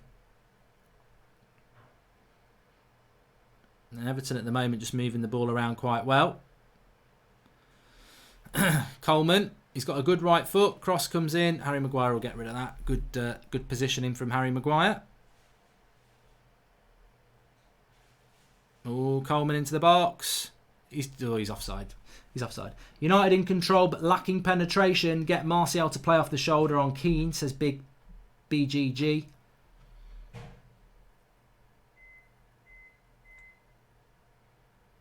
Jonathan Gallagher says this is pathetic. I wouldn't go that far. I just think it's probably not been the start we wanted, is it? But United very rarely play 90-minute games, do we? You know, maybe the second half's going to be better than the first, but it's not quite been the game I was hoping we were going to get, if I'm honest. I was hoping we'd get a little bit more attacking element, but goals change games, don't they? Goals change games. Playing a lot of offsides, Denzel Silva says that seems to be working quite well. Rafe Rafiel says the problem is no width provided by the fullbacks. So Rashford and James going wide. Would like to see Shaw and Aaron Wan-Bissaka go forward and James and Rashford go in. I mean, Aaron Wan-Bissaka's gone forward hardly at all. Luke Shaw's got forward a bit. He had that cross towards Jesse Lingard, but Calvert-Lewin's just shot from miles out there, nowhere near going in, straight into the hands of David De Gea. But yeah, we've not seen Wan-Bissaka pushing forward at all. Fullbacks, I would like to see them push forward a little bit more. Please subscribe to the channel if you're new. Let's have a check of how we're doing. Bottom right-hand corner, we're live every night at 8 o'clock. We've got fan cams, match reaction, previews, transfer news, call-ins on a Monday night. Loads to get on with. Oh, we've actually hit 597. I've just seen it go past. So please do keep subscribing. Bottom right-hand corner. You can share the video by sharing it on Twitter and Facebook underneath. We're trying to get to 600k before Christmas. Sorry, by 2020. But that's pretty much Christmas, isn't it? Which we can do if you help us get there. We've had a couple of super chats coming in here. Mark, I think Richarlison is a good player. Do you think United would go for him? If Oba leaves, I hope we get him, says Zayn Miassi. I like Richarlison, but I've got to be honest, I'm not living in this world that he's got the potential to be a top 4 striker. But he's younger than I think as well, though. I think he's only about 22, 23, I think. So maybe he can.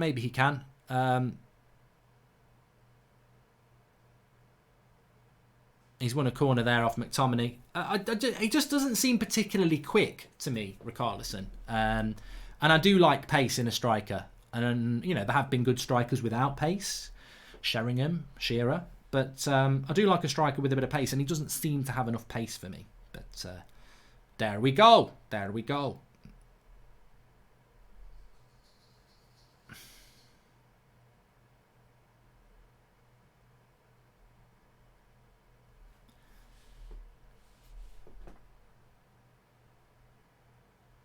Corner from Everton.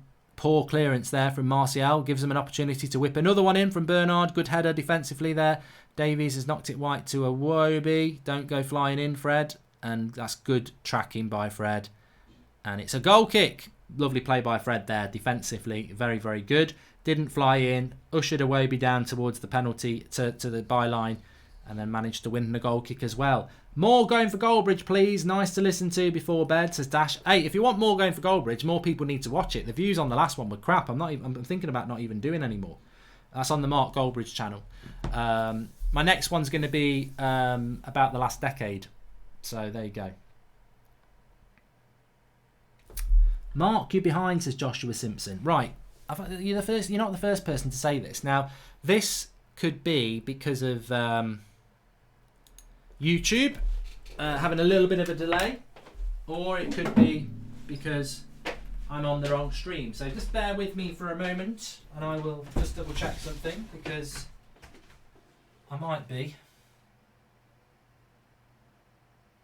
32, 33. Still here, don't worry. 33.05. Come on. No. I'm not. I'm actually only about 10 seconds maybe. But that's YouTube. It's nothing to do with me. I'm watching it as quick as I can. So there you go. Everton have got a chance for Leighton Baines to whip across in here. Zayn Miassi says, Mark Boris is manager for Arsenal. He's a winner, as we know. Oh, Zayn, you've upset people there. And Luke Shaw clears the header. Am I back on screen now? Better not be a ghost. Yes, I am back. 33 minutes gone then. And I suppose Everton would be quite happy with it so far. When's Pogba back? Says Joker 19. We miss him. Well, do we miss Pogba? Yes. But let's not rewrite history on Pogba. I mean, these are the sort of games that Pogba was dreadful in. I mean, Pogba played well in half of his games. So, it would be nice to get him back, though, because I think we are so reliant on the same players. Richarlison is very good in the air and starts over Firmino for Brazil quite often. I would take him in a heartbeat, says T-Rex. Go get it. There you go.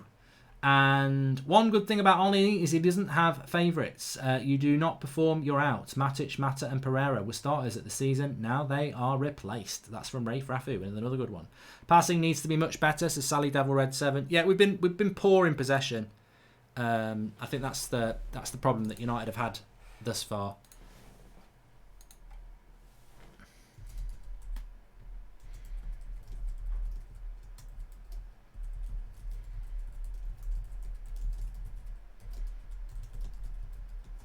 Another good cross in there and a good defensive header by Lindelof.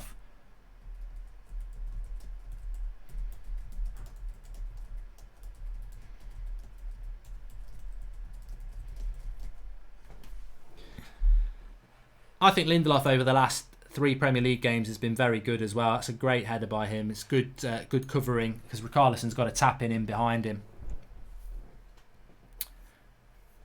I'll have another look at the One Football stats in a minute. But it's another corner for United. For Everton. It's another corner for Everton. Lingard's been a ghost, says Paul Robinson. I mean, oh, no! No, Lindelof! I can't believe it! I can't believe this! Duncan Ferguson, look at him, passion merchant again. And I feel for Lindelof here. He stood there as nervous as John Terry in a spelling test, and it's gone in off him because there's nothing he can do. He's totally exposed. The cross comes in. De Gea jumps for it. I think VAR should review this. Well, maybe it won't. De Gea jumps for it, and he misses it. And it lands right on. It nearly goes in off his cock. It hits his knee, and there's nothing Lindelof can do. There's nothing he can do. It just hits him and goes in. You cannot blame Lindelof there. I did feel like I jinxed him a bit because I said in the last 3 games he's done really well. There might be a VAR here on De Gea. There is a bit of a foul on De Gea potentially. Zayn Miassi saying goal. I've got a feeling VAR is going to count this out. Zayn Miassi, every time he starts joking about it. No, they've bloody given it. They've given it 1-0 to Everton. VAR. Virtual anal rimming, as I call it. That's a bloody joke. He clearly gets clattered. Why is he giving that then? If he doesn't get clattered, he probably punches it away properly. Calamitous goal. They've given it. They've bloody given it. Some people are saying that's De Gea's fault. I think that's a foul. I think that is a foul. VAR, ridiculous. I didn't really notice it before. He's got his hand across him. How the hell is that not a foul on De Gea? I'm disgusted. I'm disgusted by that.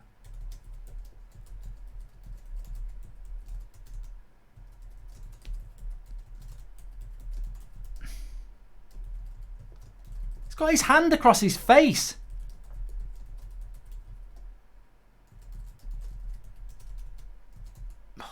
Just tweeting it.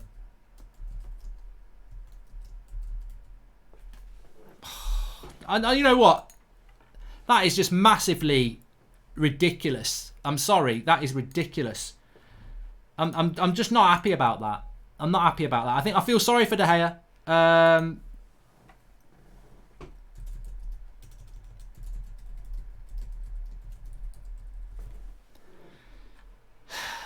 It's like playing Stoke City. Everton's threat has been under the high ball.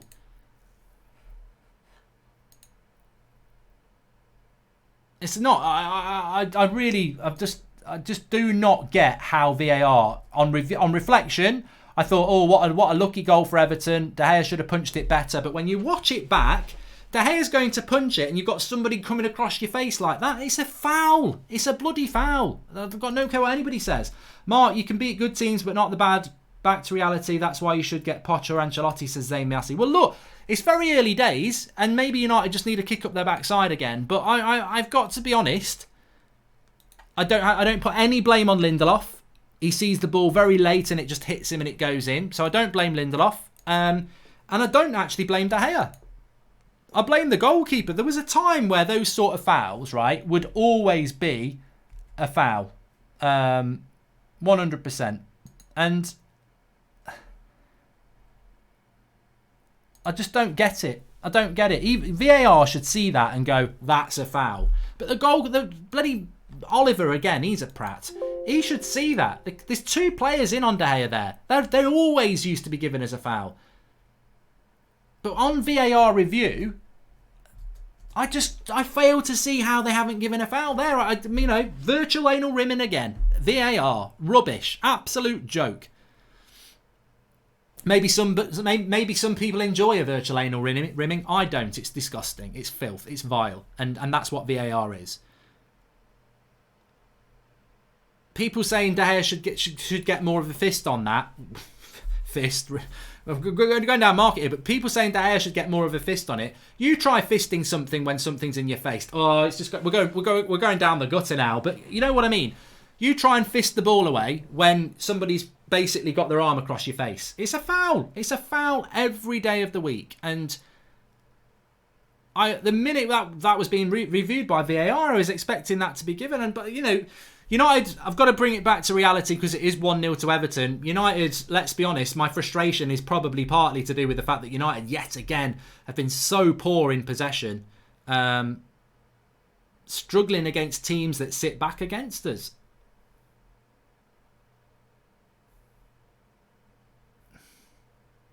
I'm going to shut up about the foul on De Gea now. Just official warning, if I do it again, tell me off, because I've got to shut up about it.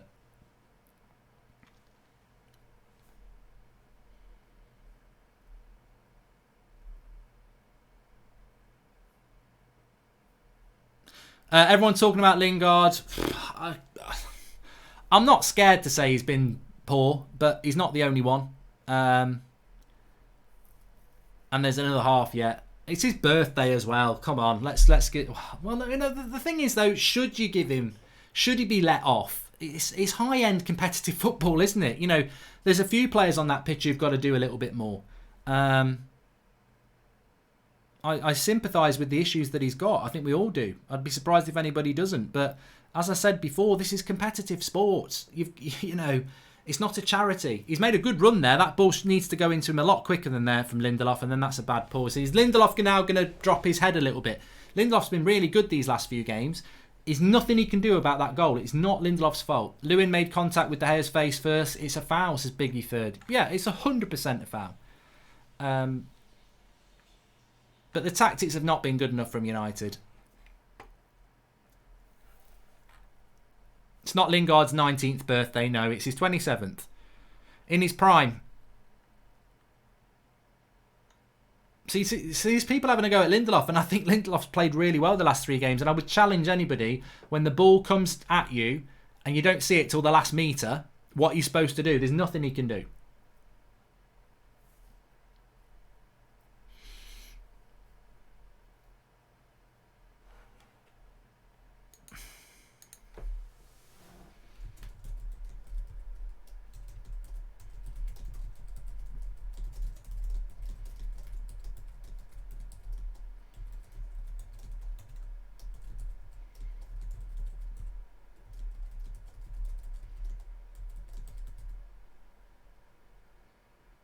Cross comes in.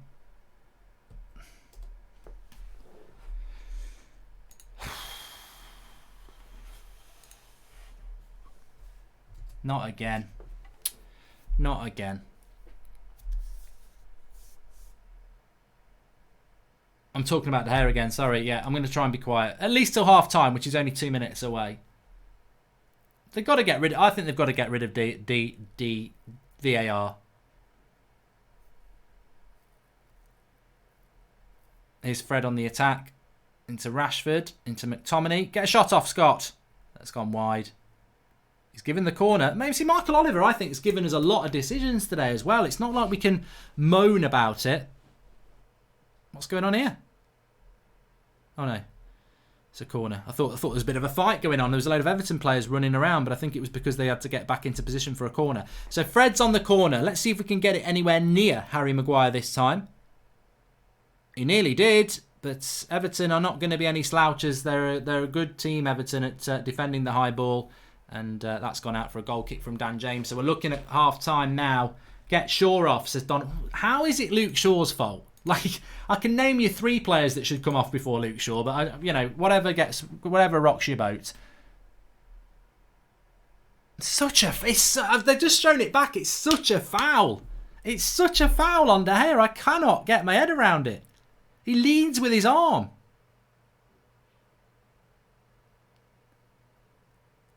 And that's what De Gea is saying to Lindelof. I can't do anything about it.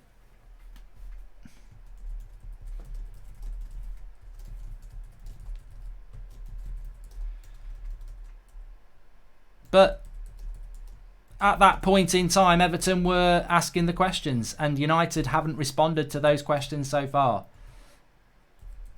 I'm feeling a little bit in shock, to be honest with you, because I expected the doors wide open to go and get top 4. Like, how have we...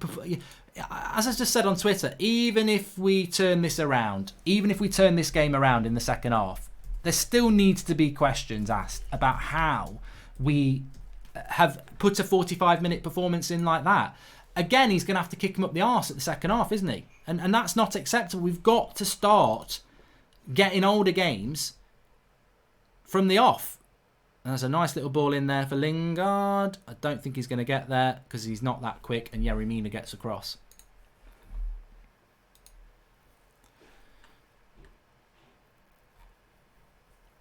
Make sure you subscribe to the channel if you're new, bottom right-hand corner. Lingard as a CAM is abysmal. Forwards are helpless, says Anthony De Silva. I need to stretch my back. Well, you know what? What an opportunity this is. Where is our new signing Paul Pogba when we need him, says Rudy Cokes. Get in the live comments. Give me your thoughts because we're going to be talking about this at half-time. There's still a bit of time here. Here's Lingard into Fred. Into Rashford. Get a shot off. Get a shot off. Yes! Oh! Luke Shaw's shot was tame. It nearly found its way from Rashford to Martial here. And Luke Shaw's shot's just not got anything in it. United need to put Poch in, says LM Studio. I thought you were pro Olli before. That would be a foul even in the UFC, says Raf. Yeah, I can't say anything till half time about the foul on David De Gea that led to the goal, but there you go. And that is half time for Manchester United. Just disappointing. Very disappointing because I think that, of course, there's plenty of time for United to turn this around. We saw it on Thursday, how we came out a different team in the second half. De Gea is talking to the referee and saying it should have been a foul, and Michael Oliver's saying no. And it is. I've got to say, it is a blatant foul on David De Gea. I have got to say that. But what I've got to say, in all fairness, is why are we talking about a foul on David De Gea? It still would be 0-0. It's still a bad half for Manchester United, where yet again, they're not learning. You know, you've beaten Man City, you've beaten Spurs, you've beaten AZ Alkmaar with 4 goals in the second half. There's momentum, there's a flow. You've got Chelsea lose 3 games in a row. You've got an absolute open door to be in the top 4. A second chance, many would say we probably don't deserve. And we do bloody nothing again. It's just like, it's ridiculously frustrating how we struggle when teams don't attack us and leave the door open. Like, you've got to find a plan B. When is the plan B going to come? United and Labour both red and lost, says Zayn Miasi. All right, let's not get political. And we need a style house player, someone who will hard foul someone every once in a while, someone with some bites. This is on the players, not Ollie, says Zachary Purvis. Well, tactically, I think we're struggling to break teams down. I do. And I think this is some of the things we were talking about with Paul before the half, before the game started. I'm going to get Paul on in a minute, actually. But I do need to stop the timer. But United need to stop playing like this in games. I don't think that was a goal, by the way. I do think it was a foul on De Gea, and I'm amazed under VAR that they haven't reviewed it and given a foul.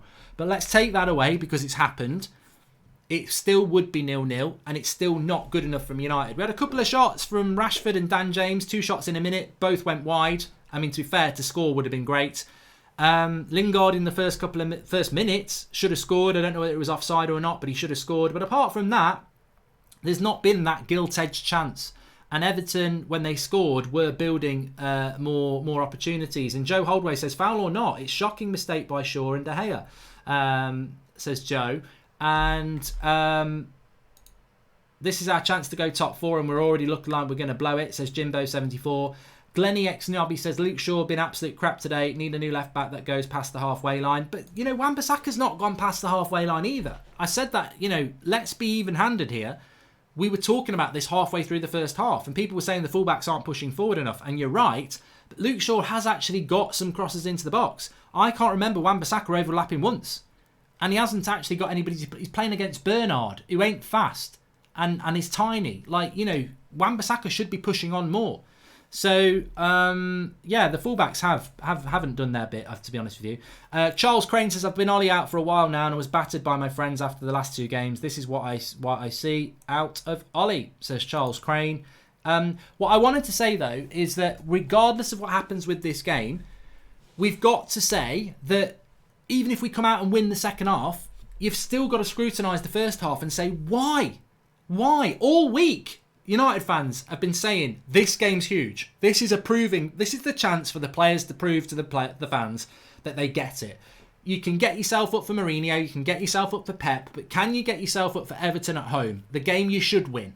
The 3 points that matter more than Man City and Spurs, yeah, because these are the games we've not been winning in. And yet we've had another stale 45 minutes. Why can't they get themselves up for these games? There's a lack of quality in possession, but there's a total lack of knowledge of a plan B. We only play well when we catch a team on the break. And the 2 chances that James and Rashford had came from a high line from Everton. We don't create chances when teams get 8 men behind the ball. And everybody else in the top 6 can. But we can't create chances when there's 2 banks of 4 in front of us. And this has been a problem for the whole of Ole Gunnar Solskjaer's reign.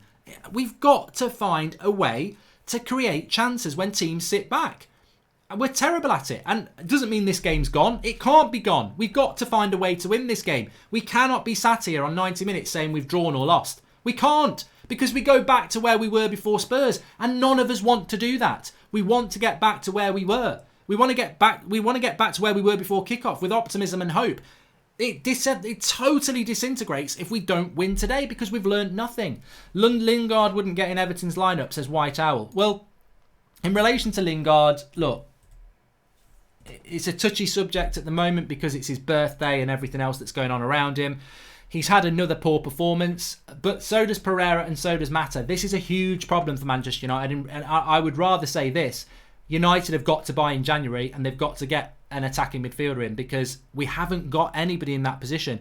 And that's probably one of the big problems we've got in creating chances and scoring chances because we haven't got somebody who can drop into that position and do things. So, yeah, it is becoming a problem for United. I'm going to get Paul on in a minute, but they're just showing the goal again here. And it's just it's such a blatant foul on De Gea. I cannot say anything more than as you watch it back, Calvert-Lewin jumps on De Gea and his arm goes across De Gea's face and body before De Gea punches it. It is such a foul. And I don't want to make excuses, but it is such a foul. And maybe De Gea needs to go at it a little bit more. Maybe he does need to, go with 2 hands or whatever and make it more into a foul, but it is a foul. I love De Gea, but he played better with the Mohawks, says Alexi Murray. And Biggie Third says, we criticise Jose for no coaching the assassin side of the game. Ollie is definitely not coaching the passing. Passing breaks down the low block. And Robert Brennan said it earlier, we never break a low block down. His decisions, his tactics, his opinion that he was happy with the midfield in the summer. Ollie out. You see, it can change very quickly. But what I would say is, I don't think it's changing very, very quickly. I think it's just that people have always been Ollie out. And they haven't changed their opinion. And what a massive 45 minutes it is for United now. What a massive 45 minutes he's got in front of him. Paul, can you hear me? Yeah, hello, mate. Just got a super chat to read out. It's from Dipanshu Kumar. He says, I'm a big fan of Shaw, but today we're only getting down his side because of Rashford, so that's the reason Shaw is getting it. We're only playing one side. Ancelotti in. I've got to admit that. I mean, Luke Shaw's getting a bit of stick, but Wan-Bissaka, I haven't noticed him today. I don't think he's overlapped once, which is, for an Old Trafford fullback, is pretty bad. I mean, I don't think Luke Shaw's got forward enough, but I have noticed him get forward. Wan-Bissaka's not got forward at all, so I think you've got to have a go at both fullbacks. But what's your feeling about that game? And what's gone on? Because I've had my say, and there's a lot of people in the live comments. But what is your feeling about it? If we don't have counter, there ain't no party. Simple. We're useless. We're rubbish. It's awful. I know it's being negative, but what was good about that half mark? What did we do well? I'll put it to you. Well, as I said, the 2 chances that stand out to me, apart from the chance Lingard should have scored, but some people said he was offside, I don't know whether he was James down one side, Rashford down the other in the space of about 60 seconds, and both of them from long balls. From Everton just being caught a little bit on the break, and I don't learn anything from that because we know we're good at that. No, we're learning nothing. Long balls aren't going to win us a title. They're not going to get us trophies, are they? And that's what we're doing. thing is, another boring tactical analysis. Our midfield and the separation between our defence and our midfield and our midfield and attack is too big. There's so many gaps, but also within those gaps, nobody's moving to receive the ball. When we get the ball in the midfield, everyone runs away for the ball over the top. No one comes to receive it, so you can receive it back, so you can play a 1-2, so you can get around the corners. So, you draw players towards you, which creates space for other players, which means they can run into space. There's none of that. It's just we've got this block with no movement. Everybody knows. Do you know where the next pass is going to go, Mark? Because I can see it's like a chess game. I can see 3 or 4 passes down the line. So if we can see it, do you think Everton can? Well, we spoke about it. We spoke about it before, didn't we? Yeah, it's just boring rubbish. If they don't come onto us and attack us, we just look completely lost, and that's on Olli. He hasn't got a clue if it's not a counter attack. And if you put 2 more players in the midfield there, are they going to? Is Olli still going to coach him in the same way instead of no movement? That's okay. Don't worry about it. We'll still get it through.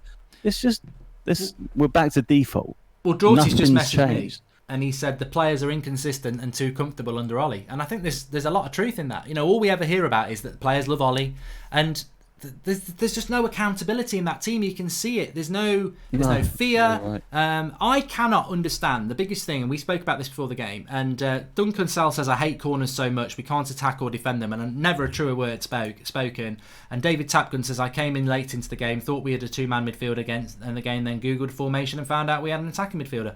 Also, fullbacks are not moving. Spot on again as well. But what I can't what amazes me more than anything is that we have got a door wide open to top 4. Chelsea have blown it. We can be top 4 by Christmas. We're at home to Everton. We've just beaten Man City and Spurs.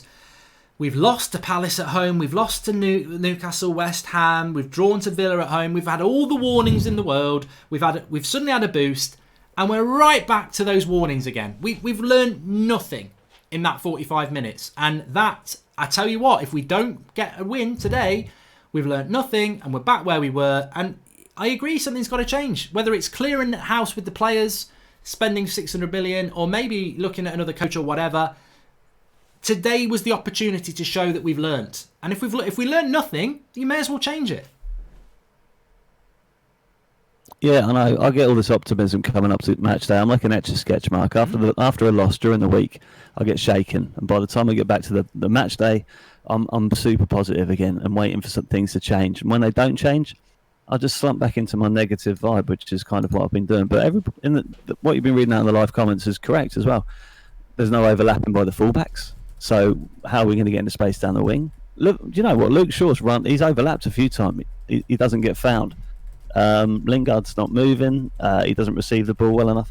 There's lots of things that need to happen that aren't happening. And I don't see why they are going to happen in the second half. You know what I mean? I can't see why things are going to change because our bench is awful. We've got our best team out there. And Ollie needs to really get into him. And, I don't know, maybe change the formation or something. But at the moment, Everton are doing the job that they probably set out to do. This is probably their game plan that they started off with, and it's working perfectly. So we need to overlap more. We need to move the ball quicker. We need to create more space. We need to have more movement and get the ball up. We need to pass quicker. But, there's lots of stuff that needs to change, mate. Well, Keychino says, my biggest issue with Ollie, yes, we lack quality, but we've been beaten a Jose and Pep team in a week and can't dominate struggling Everton side at Old Trafford. He can't fire a team up even when we're on a good run of results. I mean, what would you do? But Mark, second half? We're not getting better. We perform against teams that let us because they play the way we want to play, and we don't perform against the teams that play in a low block. We're not improving as a team. What we're doing is we're flip-flopping in terms of our results depending on how teams play against us. We're not imposing ourselves as a team on the opposition. We're beating them on the counter, and if they don't let us, we sit back and we can't do anything about it. That's not improvement. That's hoping a team plays a certain way against us so we can beat them. Otherwise, we're pretty sure we're not going to. Is that improvement? Is that decent coaching? Is that a plan B? No. So we need to see something different in the second half to set ourselves up for a win. Exactly. And why doesn't Ollie use Angel Gomez? Says Javier Achocha. I don't know. What I would say is, look, there's time to turn this around. They could turn this around. It's going to be difficult because we've got to score 2 goals to win the game. We can do it, but Everton aren't going to stop their plan, and they're still going to be there, a threat on the break. But the accusation levelled at Olli and those players is you are big time Charlies. You will turn up when it suits you against the big team, but you are a disgrace against the teams that you need to turn up with. I mean, look at the relentlessness of Liverpool this season. And even look at Mourinho. I think they're winning 1-0 against Wolves away, which is a tough place to go. We beat Mourinho, and since we've beaten him, he looks like he's going to go and take 6 points. So, and he took 6 points before it. So, do you know what, Mark? This is coaching for me. This is coaching. It is the players, but they're not being told to stand still. And they are, but I mean, coaching in terms of ball movement, player movement, creating space. 1-2s round the corner, receive the ball, play it back, creating space for players and moving the ball. There's a lot of coaching involved in that. It takes a lot of coaching. Pep Guardiola took a year to get it right, but I haven't seen any improvement in that in a year with Olli. Nothing, no improvement at all. We're still useless on the ball. That's coaching. The players are involved; they're responsible, but the coaching is a big deal, and Olli needs to improve it. And we've had him for a year, and I ask you, has it improved? Because it should have. Yeah, 100% it should have done. Who says either the players feel they can just turn up and win against certain level, or the coaching has no plan B against teams who won't attack us and leave gaps at the back. Maybe both. Either way, it's shocking. And Mr. Clin99 says this looks like just like last season, top teams running off and the rest of the league playing hot potato with Champions League spots. Is the Premier League becoming one of those leagues like the SPL, where you've just got 1 or 2 at the top? And 28 Div has given us a get up picture there. Second half has just kicked off, so we'll get Paul on in the last 10 minutes of the game. But Paul, quickly, do you fancy us to come back into this? Honestly, it's going to be a struggle if we stay the same. If we changed it a little bit, we could get a win. We've got the better players, so hopefully it's going to work out. See you in a bit. I'll get you on in a bit, mate. Cheers. Going back to that previous super chat as well, I think you're spot on. But I think it's a combination of the two, isn't it? I think that we have got players that are not good enough, and there is an issue with the coaching. And I think that the two things that we've got are, somebody just said there's no way we're coming back. 6 Strikes has just done a keep it up sticker. Thank you very much for that. There is a sticker option through the dollar thing as well as a super chat, which seems to be a new thing as well. So thanks for those. Mark, are you being beaten by a BTEC Braveheart? Says Amy. That's good. I'm going to use that if they beat us. Actually, I'm going to nick that. But in fairness, United do struggle tactically against teams that are that play the low block. We all know that. That's not rocket science for me to deliver that. And that is a failure on the coaching staff to break these teams down. And it is this two layers of 8 players that we struggle against. But also the players have a responsibility themselves. Here's Luke Shaw going forward. The players have a responsibility themselves to create chances. And I mean, Jesse Lingard there's trying his best, but it's gone out for a throw-in. No chance. You're both exaggerating a bit. It was dodgy own goal. Calm down for good sake, says Scar's chosen spokesman. Well, I'm glad that you've given us that comment. To be fair, because there's somebody saying that it's not that bad. It's not that bad that we're losing 1-0. It was a lucky goal, and to be fair. Did I say it was a goal? No, I said it was a foul. But have we done enough to be any better than 0-0 or 1-0 down anyway? No. I think the score should be 0-0 because I don't think it should have been a goal. But Calvert-Lewin here is blitzing Lingard for pace, but Wan-Bissaka's back with him. He's not got anybody with him. He should get tired. Gives it to Bernard. And good tackle by McTominay. Now, the pass is bad though by McTominay there. There's a chance there to counter. Good tackle by McTominay and then a bad pass. Woodward needs to step down, says Michael Jones. Step down or step up. Either or would be nice. Just don't sit down doing sod all. But we do need to be careful of Everton because whilst we're trying to score a goal, the next goal could really be key. Do you think Rooney be a good coach at Derby, says AVFC? I'm not sure. To be honest.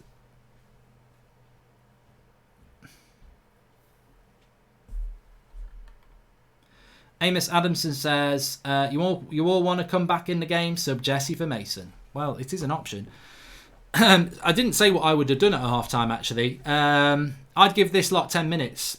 15 max, I'd say, look, you've got 10, 15 minutes to turn this around. This is the team I picked. This is the way I told you to play. Go and show me why you haven't done it. Because if you don't, I'm making changes.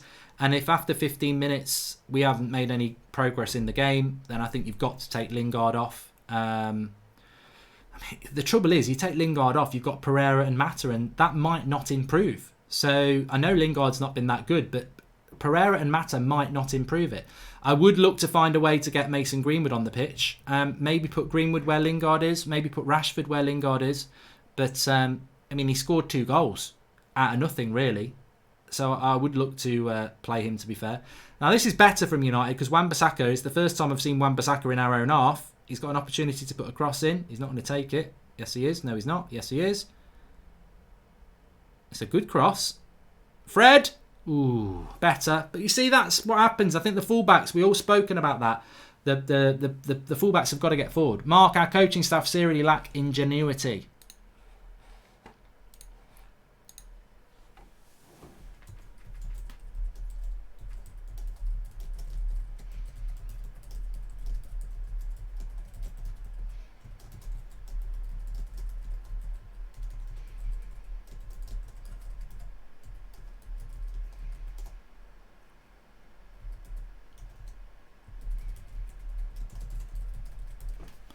But we do need those fullbacks getting forward. If they sit back on the halfway line, it's 2 extra men that Everton don't need to deal with. Mark, I think he will get smashed by City today. Only fun thing will be seeing Claude and Ty argue after. Yeah, I'm hoping Man City smash Arsenal today. But to be honest with you, there's no joy in that if we don't get a win. Martial, there's an overlap now. You've got to move there, Rashford.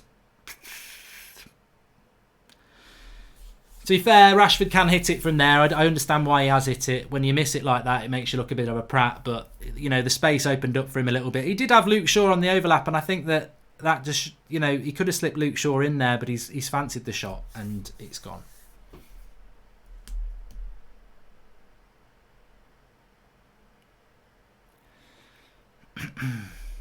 Make sure you subscribe to the channel if you're new, by the way. We're trying to get up to 600,000 subscribers for Christmas. Bottom right-hand corner to subscribe. You're very welcome if you're new. The United Stand, we're live every night at 8 o'clock. We've got fan cams, match reactions, watch-alongs, transfer news, call-ins. Loads going on. Fantastic community. Whatever the results, it's a fantastic community, and hopefully United can turn this around. Bottom right-hand corner to subscribe. Is Fred... Fullbacks are trying to get forward this half, and I think that's going to make a big difference in relation to chance creation if we do it correctly. If we can get a goal soon, and that's not a foul on Martial, which is a shame. It is a foul. I think the ref's given it. Why not substitute Lingard with Greenwood at least? Then we can count 11 bodies playing for us, says Sanuj Batea. Well, that was a foul by Leighton Baines, so hopefully it has been given. The linesman didn't give it, but I think the referee did. Referee's given it. Martial's playing well, says Soph E, one of our moderators. I think I agree with you, Soph. I think people will say I've not purposely not mentioned Martial or Rashford because I don't think they're playing bad. Oh, dear me. Fred's cross there is curling in towards the goal. Pickford's all over the place, and you just wonder why Harry Maguire doesn't get his head on it. He's holding hands with Michael Keane, that's why. Just not quite there. Backstretch time. Oh, I could crush a grip. Oh, that hurts. Tell you what, when you've got lower back pain, you know what I mean. It really hurts. Well, in Luke Shaw there. Lingard, first touch betrays him. And it's back in Everton's half. And I think De Gea's going to have to do... Well, there he does. Please do download the OneFootball app. It's free. It's on Apple and Android. I'm just going to go and check the stats on there. They're sponsoring our watch-along today. Thank you to that. But these sort of sponsors, they enable us to do things like we're going to be doing next year. Nice ball in behind there. Baines against James. There's only one winner. Dan James with the cross. And that's good defending by Michael Keane, to be honest. yeah, we need to get James in those positions more where he can whip a cross in as well. Yeah, One Football app, these sponsorships, they allow us to do the events that we did in the summer where we had it in London, where it'll be free for you lot, tickets, etc. So we've got a couple coming up next year. So please do download the app because it enables us to do that. I think our next one's going to be in Dublin around February, March time. So tickets will be free. And let's have a look at the stats. Matches on the One Football app. It is 1-0 still to Spurs. Statistically then, 65% possession for Manchester United. Passes wise, we've had 317 to their 162. So we've had double the passes of them. And what have we done with it? They've made double the tackles of us. And shots on goal, we've had 5 to their... Well, shots on target, 2 to 2. But we've had total shots of 11 to their 5. So it is another Everton smash and grab at the moment.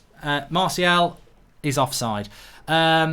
It is another smash and grab from Everton. I watched Everton play Chelsea and the same thing happened. Chelsea had double the amount of passes, double the amount of shots. They had loads and loads of possession and they lost the game. So you've got to be able to use it. Tom Davies is down here for Everton. Pete Mortimer says, Ollie spends too much of the game sat on his arse. Compare that to Klopp. Pep, he's not acting like a leader or driving the team.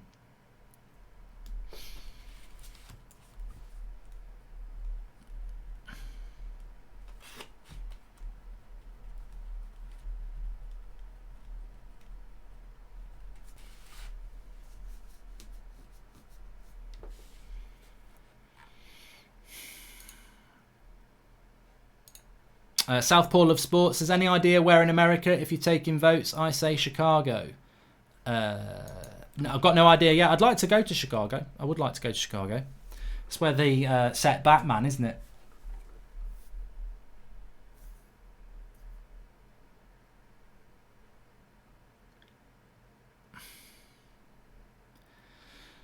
Even Dre says he's been Ollie out since Newcastle.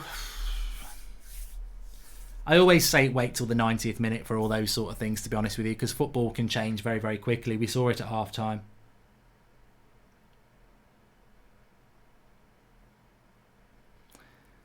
I think Tom Davies is going to come back on. I mean, the reality is he had a yellow card very early on. We've not even got close to getting rid of him. United's passing is slow. They got to up the tempo, says Nyagan.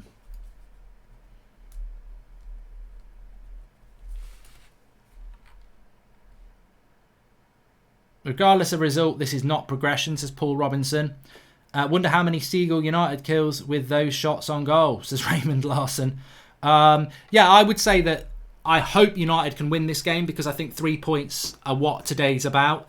But performance-wise, I think even if we do come out of it, we're going to be in a position where you've got to question that first 45 minutes. It's just not being good enough again from United. And I don't know. I don't really understand at this point why. Why? You know, we've had all the warnings in the world. And the mystery man says, I'm Ollie out. If we don't sign a midfielder in January, he must speak up and demand transfers or he's just a puppet for the board. I don't think people are going to disagree with you, mate.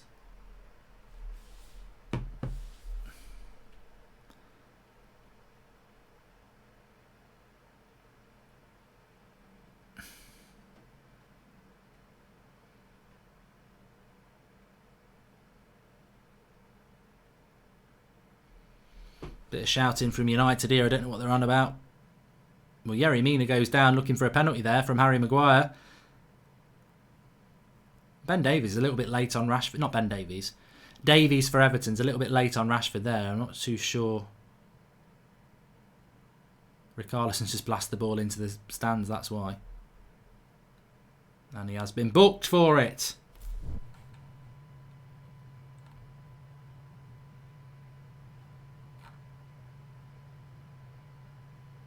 And Mel, if you're looking for a bit of positivity, Melly7777 says, mark my words, we'll win this game. I certainly think we can win this game. I'm not giving up on it yet.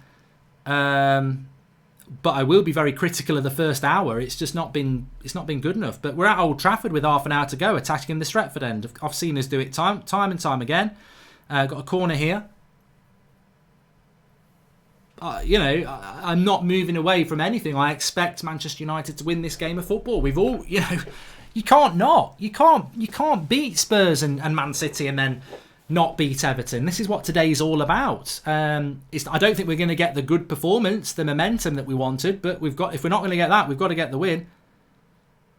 And another header won by Everton from a corner. This team only turns up for big games. Shambles, says Daniel Stanley. It's tiresome how bad we are at corners, isn't it?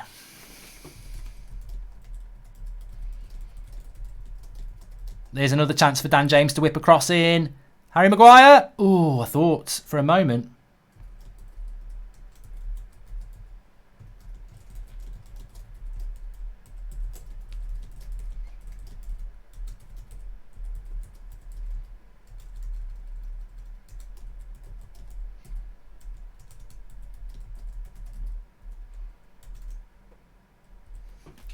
Here's another corner for Fred. I've had plenty of corners today. And another one. Absolutely joke. We are so bad at corners. We're awful. We are bloody awful at corners. We may as well just give goal kicks in future. At least the game gets on quicker. We're just wasting time. It's time wasting. Manchester United corners are just a time wasting tactic because we never bloody do anything with it.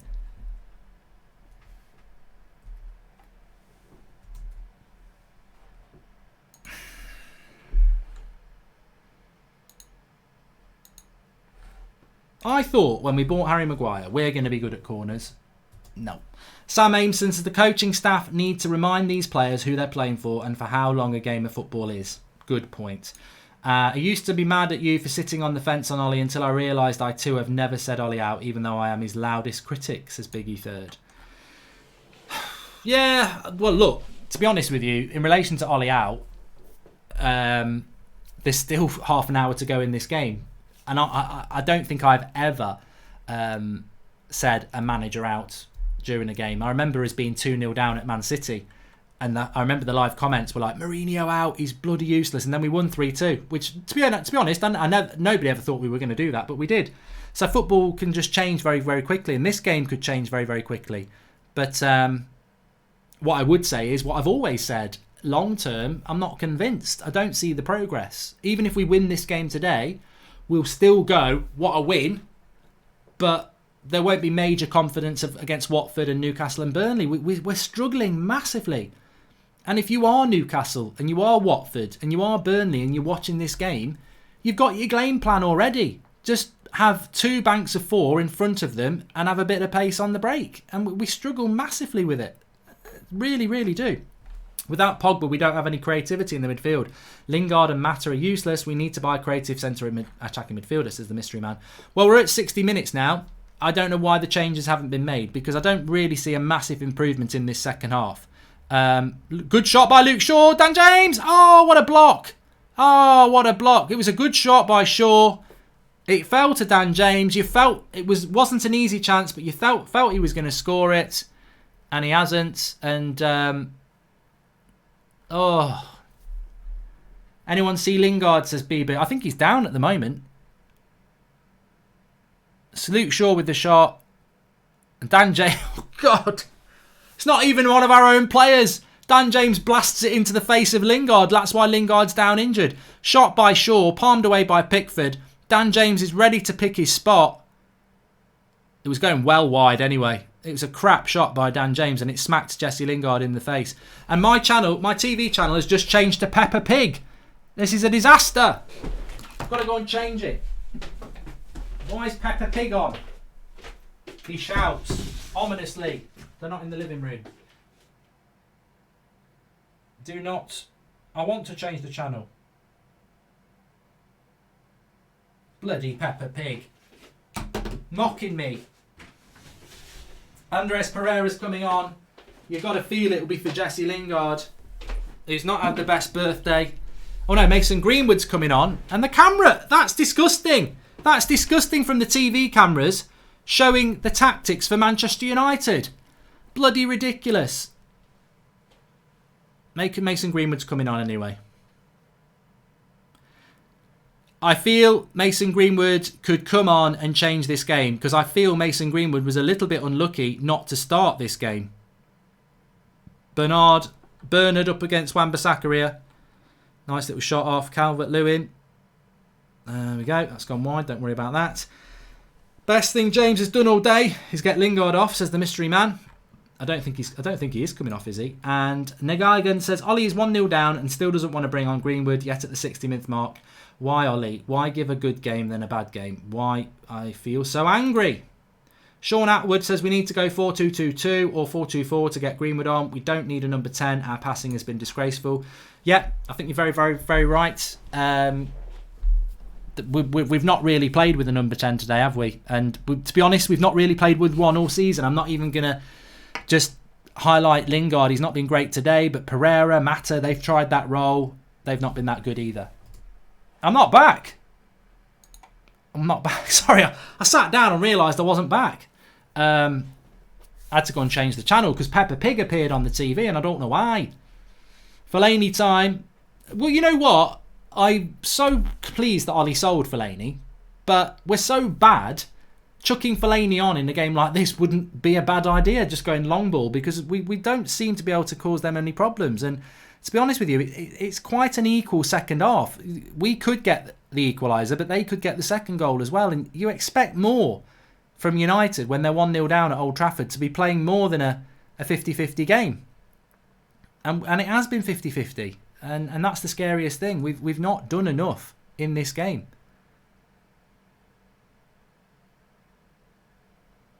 That's good by Shaw into Lingard. Go on. He likes to drive. He's done well. Martial, get a shot off. Well, I think he tried to. Good block. Richarlison will replace Orba at Arsenal, says Timmy H. So Mason Greenwood's coming on. And he's coming off for Lingard. Greenwood for Lingard. Not the day for Jesse. At all.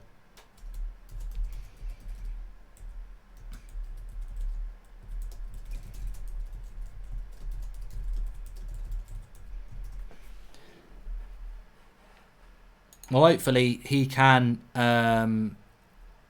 get us something. I'm intrigued to see what we're going to do tactically. Dan James has gone to the left. Mason Greenwood's gone to the right. And we've gone with two up front. So I think we've gone for the 4-2-4 or the 4-4-2 as well. Which is good. And there's a yellow card for Lindelof here. So we've just got rid of the number 10, haven't we? Which we've not been playing with one anyway, so... Peter Affleck says, I'm annoyed with this dead match. Please subscribe to the channel if you're new. Bottom right hand corner. We are trying to get to 600,000 subscribers before Christmas. We're on 497,500 at the moment, so it's ticking along. Bottom right hand corner, please do subscribe and share the video as well. Mark, cheer up. The new Star Wars film is out soon and the Emperor is back. I'll tell you what, I haven't even booked my tickets for that yet, Zane. I don't even know when I'm going to watch it, if I'm honest. I just feel exhausted again. You know, I had a good night's sleep last night. Reese Gregory says, go all out for Ndidi and Maddison. Here's Martial. Go on, Martial. Go on. Oh, he's through. We've got another penno. No. We're going to VAR it. Oh, good tackle that was by Wan-Bissaka because Bernard was away. It's 1-1 in Wolves Spurs. Rashford, no. You do feel there's a chance coming for United. You do feel there's a chance scoring. Traore has scored for Wolves. But again, it's sort of 50-50. We're getting chances, but then Everton look a little bit dangerous on the break as well because we've got to go for it. And I don't know. I think Everton are a threat, and it's going to be difficult for us to get 2 goals. I think if we can get back and win this game, it's a massive 3 points for us. But, you know, it's not like Burnley hanging on for a result. Everton have looked a threat on the break. To be honest, I thought Spurs Wolves had a draw written all over it, to be fair. But it's not about Spurs dropping points. It's not about Arsenal dropping points. It's all going to be really tight around the top 4 again, isn't it? But we could have been 2 points off top 4 if we'd won this game today. And that's what we cannot come out with not doing that. The ref's a disgrace, says Radu Reza. And fuming, says the mystery man. Just seen Ollie all smiles and handshakes with Duncan Ferguson. We're 1-0 down. Ollie out, not good enough. Mark, can you call Simon Jordan a prat, says Zayn Mayassi. To be honest, that's not really my style. I've never met the guy. He's got his opinions. I think some of his opinions are hypocritical. But, yeah. Here's Wan-Bissaka. We've got to get those fullbacks forward more. Mason Greenwood. Nice little hit it first time, Dan. Straight at the keeper. Better. See, Greenwood's just not all about scoring goals as well. He can create chances here. And he's got loads of players around him there. Dan James, decent shot, but easy for the keeper. 22 minutes to go. 22 minutes to go. Exhausted again by Manchester United. They're exhausting to watch. Tell you what though, with a bit of luck, I can see a goal coming. Luke Shaw, corner. Oh, give him a goal kick. Give him a bloody goal kick. Waste of time. Everton are there like getting the deck chairs out and sucking on a Magnum. Like, it's a corner. Oh shit, we're really scared. I'm doing this on purpose in the hope that we're going to score a corner. We won't score a corner. Waste of time. No. Oh, Lindelof. Well, one far off from Lindelof, to be fair, but it wasn't directly really from the corner. I mean, Maguire wasn't far off that corner again. I actually wonder if it's Harry Maguire, who's just not got any confidence anymore. Actually, Lindelof's shot there was quite good. It's quite good. Over the bar, though. Everton making a change here. Moise Keane coming on. Formerly of Juventus. Well thought of, but not really hit the heights. And they're taking off Bernard as well, which is interesting. They're going to keep Richarlison and Calvert-Lewin on, and they're going to get Moise Keane on, a bit of physicality as well, and they're going to take off Bernard. So, one thing you can say about Everton, physically up for it. And Alkin says in 10 minutes Everton going to park the bus. I don't know. I think Ferguson they'll took Richarlison out to the left against Wan-Bissaka, and I think that they're going to try and get the second goal, because some teams would sit back at this point. 20 minutes to go at Old Trafford, but I think Everton probably know, attacking the Stretford end, United probably will look to at least get one goal. And I think Everton are probably thinking, so if we get the second goal, it's game over with 20 minutes to go. Greenwood, corner again. Oh, God. How many corners have we had? Let's have a look. One Football app. Download it. Link in the video description. Supporters, support the One Football by downloading it. They're sponsoring it today. It's going to pay for our first meetup of the year where we won't be charging for tickets. So download it. It's on Apple and Android. Corner for Manchester United first of all. Absolutely dreadful. Absolutely dreadful from Fred. And Everton are on the break. And it's Iwobi. And if he crosses this across, well, what a good bit of covering tackle that was. Brilliant by Luke Shaw. Sit down, haters, because that could have been 2-0. He had to make that block. Brilliant break from Everton. It's one of those cross-field passes, and he would have been one-on-one, and Luke Shaw with a goal-stopping tackle here. Had to make it, and made sure he made it. Well done. Brilliant. But what a terrible, terrible corner that was. You can also vote for your man of the match on the One Football app, because it's second half now. So, links in the video description to download it. One Football app. United have got a free kick here. Let's have a look at the stats on the One Football app. 66% possession for United. 18 shots to Everton's 6.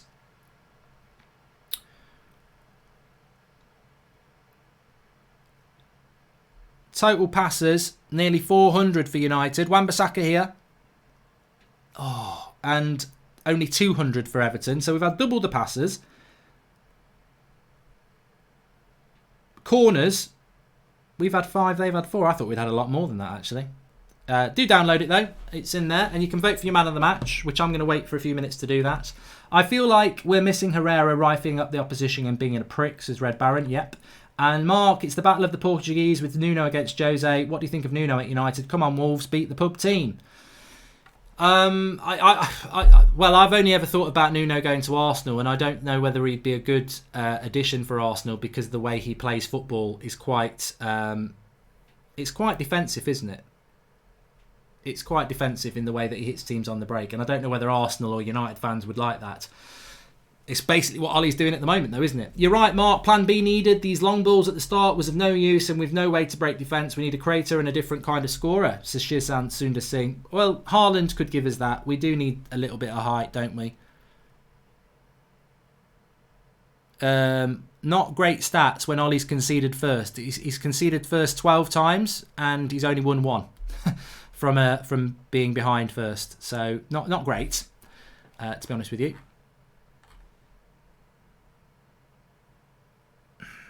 United need a CAM. Ziyech would be an ideal player, says FJCHD.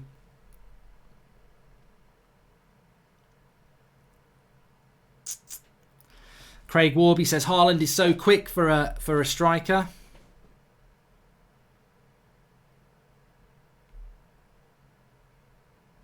Lingard or Olli for Everton's man of the match, says Smith Jones.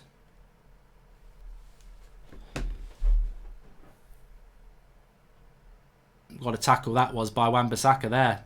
I tell you what, he likes going to ground, and he went to ground in the area there, and I tell you what, it was absolutely superb from Wan-Bissaka, because if he times that wrong, it's a penalty. I'm getting nervous now, we're sort of still a bit of time left, 15 minutes to go, but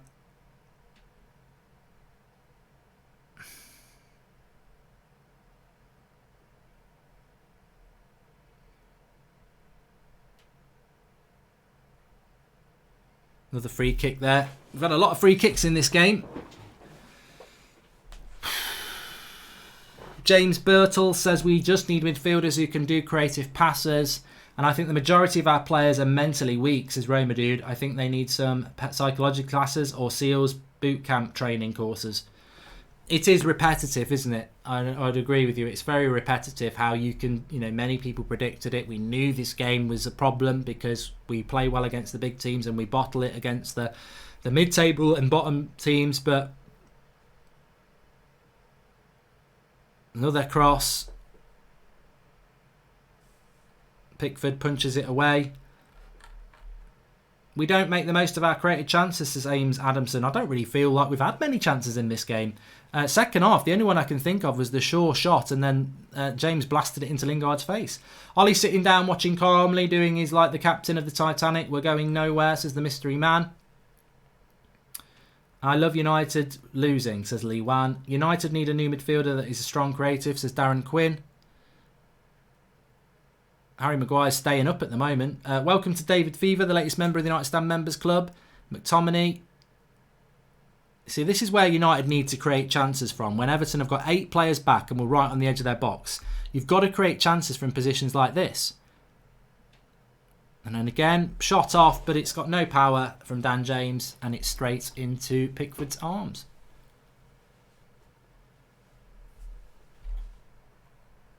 Luke Quinlan says Everton are jammy. They just defend all game.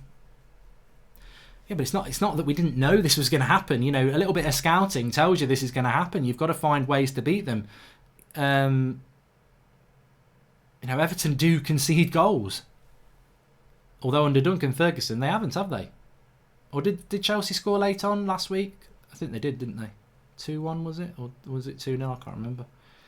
James has been crap, says even. I was just thinking about Dan James, to be honest with you, or Evan, and he's a 15 million signing from the Championship. I think expectations are a little bit too much. Oh, he's done it again! Mason Greenwood has done it again! That's Christmas pudding with custard and ice cream out of nothing. Absolutely nothing again. He saves the day with a bottom corner shot from the edge of the box. That's absolutely superb. Superb. And I tell you what, he should have started. He should have started the game because it's out of nothing again. He's just Robin Van Persie reincarnated. And Robin Van Persie's not dead, but as a footballer he is because he's retired.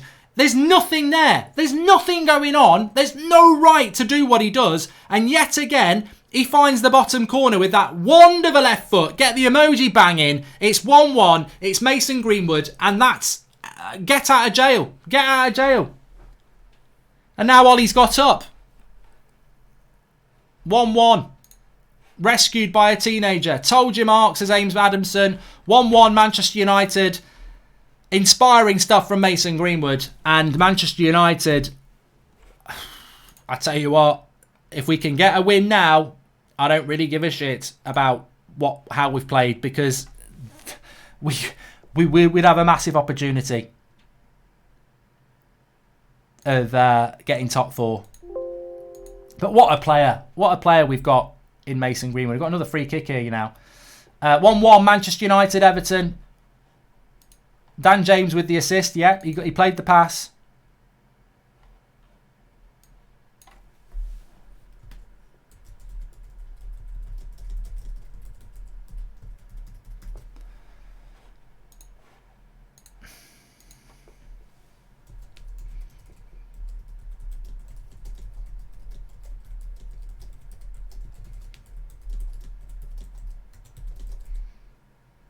Pickford's a crap goalkeeper, and he just straight at him and he punches it like he's a bloody balloon. Right, 10 minutes to go. Can United find a way?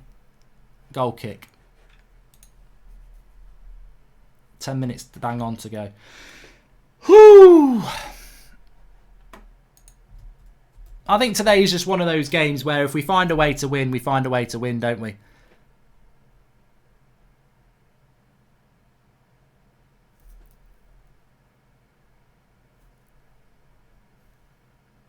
Ten minutes. I tell you what, I found today's game, I don't know how you lot feel, I found today's game absolutely exhausting to watch. It's been so tiring to watch United today. But just get 3 points and let's put it behind us, and one day we might find some consistency. We've got to be careful of Everton on the break. Wan-Bissaka's got that. Throw into United.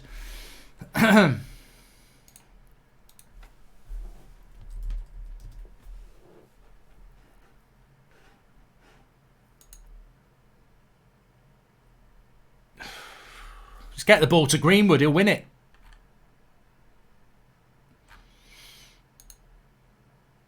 Ten minutes to go.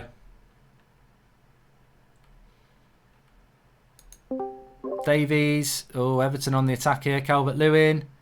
And De Gea's got that, thank God. What are you thinking then, people? Have we got this in the bag? Dan James now coming down the left-hand side. You do feel with 10 minutes to go and 1-1 at Old Trafford at the Stretford end, there will be a chance for United. There always is a chance for United at Stretford against the Stretford end in a game like this, and it's going end to end here. Everton now, I mean, this is the game. United got to be a bit careful, but also I don't think we have. I think we've got to go and win the game.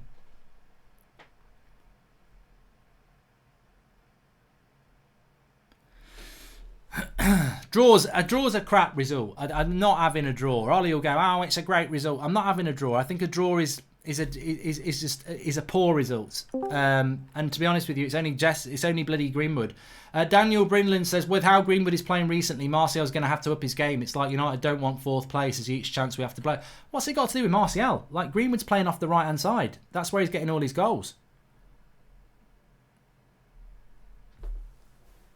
I just think Greenwood should be playing. I wouldn't have dropped Greenwood. Paul, can you hear me? Yeah, you're right, mate. Yeah, I'm good. I got an exciting last 10 minutes. Out of nothing, Mason Greenwood. Well, I think United have been good. Better. Well, I don't know. I don't know what I think about United. I just want United to get this game won, to be honest. It's absolutely one of the most exhausting games I've seen United play. It's been the amount of crosses into the box we've wasted. I just think we've looked so clueless. Apart from the fact Mason Greenwood can make goals out of nothing, which is what he's done again. Yeah, he's so accurate. You can see he's just a natural finisher. Yeah, a boy can be a legend at the club. He really can. I mean, he scores goals out of nothing. I didn't expect anything from that, and he bangs it in the corner. You know, he could be our little saviour, could Greenwood, but nothing much has changed in the second half. The reason we're on top now is because Everton has sat back a little bit because they had a 1-goal lead. But now, I reckon someone's going to win this, but I don't necessarily think it's going to be us. It's going to be one way or the other because it's end to end now.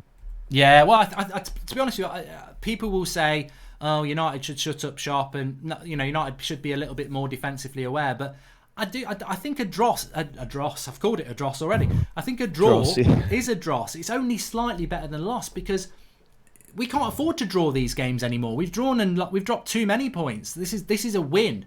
I mean, it's not. We won't get sacked if we draw. He wouldn't get sacked if we lost. But for our season, this game has got to be a win. Good tackle by Wan-Bissaka again. So amazing. De Gea's made a good save there. So we've got to win it. And I think you're right. It's going to be end to end, and that hopefully will play into our hands because we've just got to go and try and win the game now. Well, just there you got Wan-Bissaka making cracking tackles in the box. Iwobi getting a decent shot on. De Gea having a decent save. I don't think it was going in, but it's end to end. I mean, this could be anybody's. They got a corner now. We haven't been very good at corners, so let's see how this works out. But yeah, all in all, I'll save the match reaction for you, Mark. But we haven't really shown anything different than we have over the last 17 games. So it's difficult to be positive about Ollie at the moment when we come up against this sort of team. But let's see what happens here. We've just got to. I think for me now, it's just about, and we've said this so many times under Mourinho as well. It's just about getting the win, and I agree. It's got to be more than that, but ultimately, yeah, we just want to win this game. But I agree. I think the You brought up a valid point. The Jose, this is what I used to think under Jose. Just get the points. Just get the points. We don't care about them. Just get the 3 points. I don't want to be just get the 3 points because that's not sustainable. You don't get consistency by scraping past Everton. And let's not get it twisted, Mark. Everton are not a very good footballing team. They've been rubbish today, but we've made them look decent because we have also been poor. There might be a chance here. Wan-Bissaka's got it with plenty of time to whip across. Doesn't beat the first man, and that's the trouble with Wan-Bissaka. No, he doesn't. He's a superb defender, but he couldn't cross his legs. Yeah, no, you're right. He's a fantastic defender, but he's been overlapping in the second half, and that's been making a lot of difference. He didn't overlap once in the first half. With the overlaps, it creates more space for Daniel James. It takes up the opposition's fullback. So, he's doing the right thing, but he can't cross for toffee, can he? Matter for James. No, and the bad thing about that cross is, look, I think Wan-Bissaka is the best defensive right back in Europe, and I'll argue that, but he's got all the time in the world to put that cross in under no pressure, and he doesn't beat the first man. It's atrocious. I would put a better cross than that in. I would. I'd beat the first man because I've got the ability. Matter coming on. Matter's coming on. Matter for a masterclass. Come on, Matter, get that goal. It's there for us. It is there. He can lay on Greenwood. Greenwood can get a shot in. We'll get another chance. We will. Let's just hope it falls to Mason Greenwood because the boy can't miss at the moment. He's amazing, and there is Van Persie-esque about him. Definitely. 100%. Just so much. What I was going to say though is that hopefully we do get the win because it's got to be about Christmas Day top 4. How happy would we be tucking into our turkey? So look, I don't know whether we deserve it or not. It's been a crap performance, but I think the intelligent fans will come out of this game regardless of the result and go, if we win, we've got away with it. If we don't win, we're learning. Well, basically, the line is we've learned nothing. It's been the same old lazy performance that we saw against Villa 2 weeks ago, that we've seen against Palace when we've lost. It's the same old. We can't deal with teams who do the low block, and it's very worrying. I know, but I don't think it's lazy either. I think it's coaching. That's my own personal opinion. Yeah. I don't think they're being coached in terms of how to break down a low block because we can't. There are ways of doing it, and that way includes the building of pressure, the retention of the ball, the working your way as a unit up the pitch, high line. I know that's a bit risky, but that's the way to beat a low block. Whereas we just play exactly the same way every game and hope the other teams play into our hands. This is why we always talk about Ollie's plan B. Where is it? And we're going to be talking about that for a long time. I don't even know if more players is going to change his tactical astuteness. I agree with you on that one. I don't know what people at home think, but the high line thing. I don't know why we don't play a high line because we've spent £130 million on our defence in the summer for Harry Maguire and Wan-Bissaka. We've already got De Gea. Lindelof is decent. Luke Shaw I still think's decent, and he is quick. We should play a high line. Okay, you're gonna leave yourself a little bit open at the back, but you put trust in the defenders you've got. Wan-Bissaka's virtually unbeatable. So I don't know why we don't do it. And if you did play a high line, you'd push teams back, but we don't. This is what I mean. This is why we're so easy to play against, because we don't present problems to the opposition. No, we don't. We're always looking for balls over the top. No one goes towards there's no intricate passing. There's no partnerships. There's partnerships up top, but there's no partnerships in the midfield to get the ball up the top or to draw the defence in, to leave that gap for the centre forward to run into. Do you know what I mean? I mean, this is a great point for Everton if they get it. It is, but it's not a good point for us. No, it's terrible. We really needed to win this. I mean, what do people think? Are you happy with the point? I mean, look, it's better to not get beat, of course, but you cannot move away if we don't find the win. You cannot move away from the fact that they've blown the opportunity. A draw was never enough. It's a wasted opportunity from players that are just not learning. Yeah, it's the difficult one, Mark, because I'm reading in the comments, I'm 100% incorrect. It's not the coach and it's the players. But how do we really know? I can't disagree with it. I can't argue against it. It could well be the players. Olli could be doing everything he possibly can to get these players to play the way he wants to, but maybe they're not. Well, there was a contrast in the second half against AZ Alkmaar, wasn't there? Something changed there, and the same set of players suddenly played well. So it is. I think it's a mixture of the two. I do. McTominay's not had a good game. I don't know whether that's pivotal, because he hasn't really been in and around and involved as he should be. And who's that? He's quite a key player for us. Yeah, McTominay. Yeah, he's normally breaking the lines, playing line-breaking passes, getting stuck in. He's been a little bit distant, and I don't know whether that's made a huge difference. But there needs to be a different way of approaching a game when we play teams like this. And until there is, this is what we're going to get, and we'll have to rely on individual brilliance to get the results, rather than a tactical display of, solid football. We've got the players to do it, but that's not sustainable. It is only individual brilliance that's got us back into this game, isn't it? It's not. We've not actually capitalised on getting back to 1-1. Where's the big chance to win the game that we've all been? Or we'll definitely, and hopefully we are going to get it. Hopefully we're going to get it, and no one's going to celebrate it more than me if we do. But we've not really smashed the door down after going 1-1. It's almost like we're waiting for that individualism again. Here's Fred. Mata, just hit it, Rashford. Yes. Oh, Pickford bloody holds on to it for once. He's normally batting at it like a balloon, but it's still time for 2-1, says Gizmo. But yeah, we've not. Again, it's like the clock resets, isn't it? You get yourself to 1-1. Individual brilliance from Greenwood. You get yourself to 1-1. You've struggled against the low block. You're back to 1-1. We're still struggling against the low block. And the stats there that say 24 shots to 8. 8 on target for United. But they're not being clear cut. Here's Rashford. Play on. Pass 1. Pass 2. Hit it, Mata. Switch. Oh, the pass was the other way to Greenwood. Greenwood's there with his hands on his hips. And that's why Mata's done.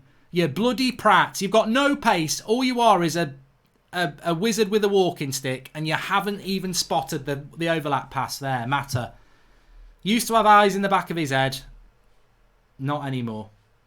That was poor, Paul.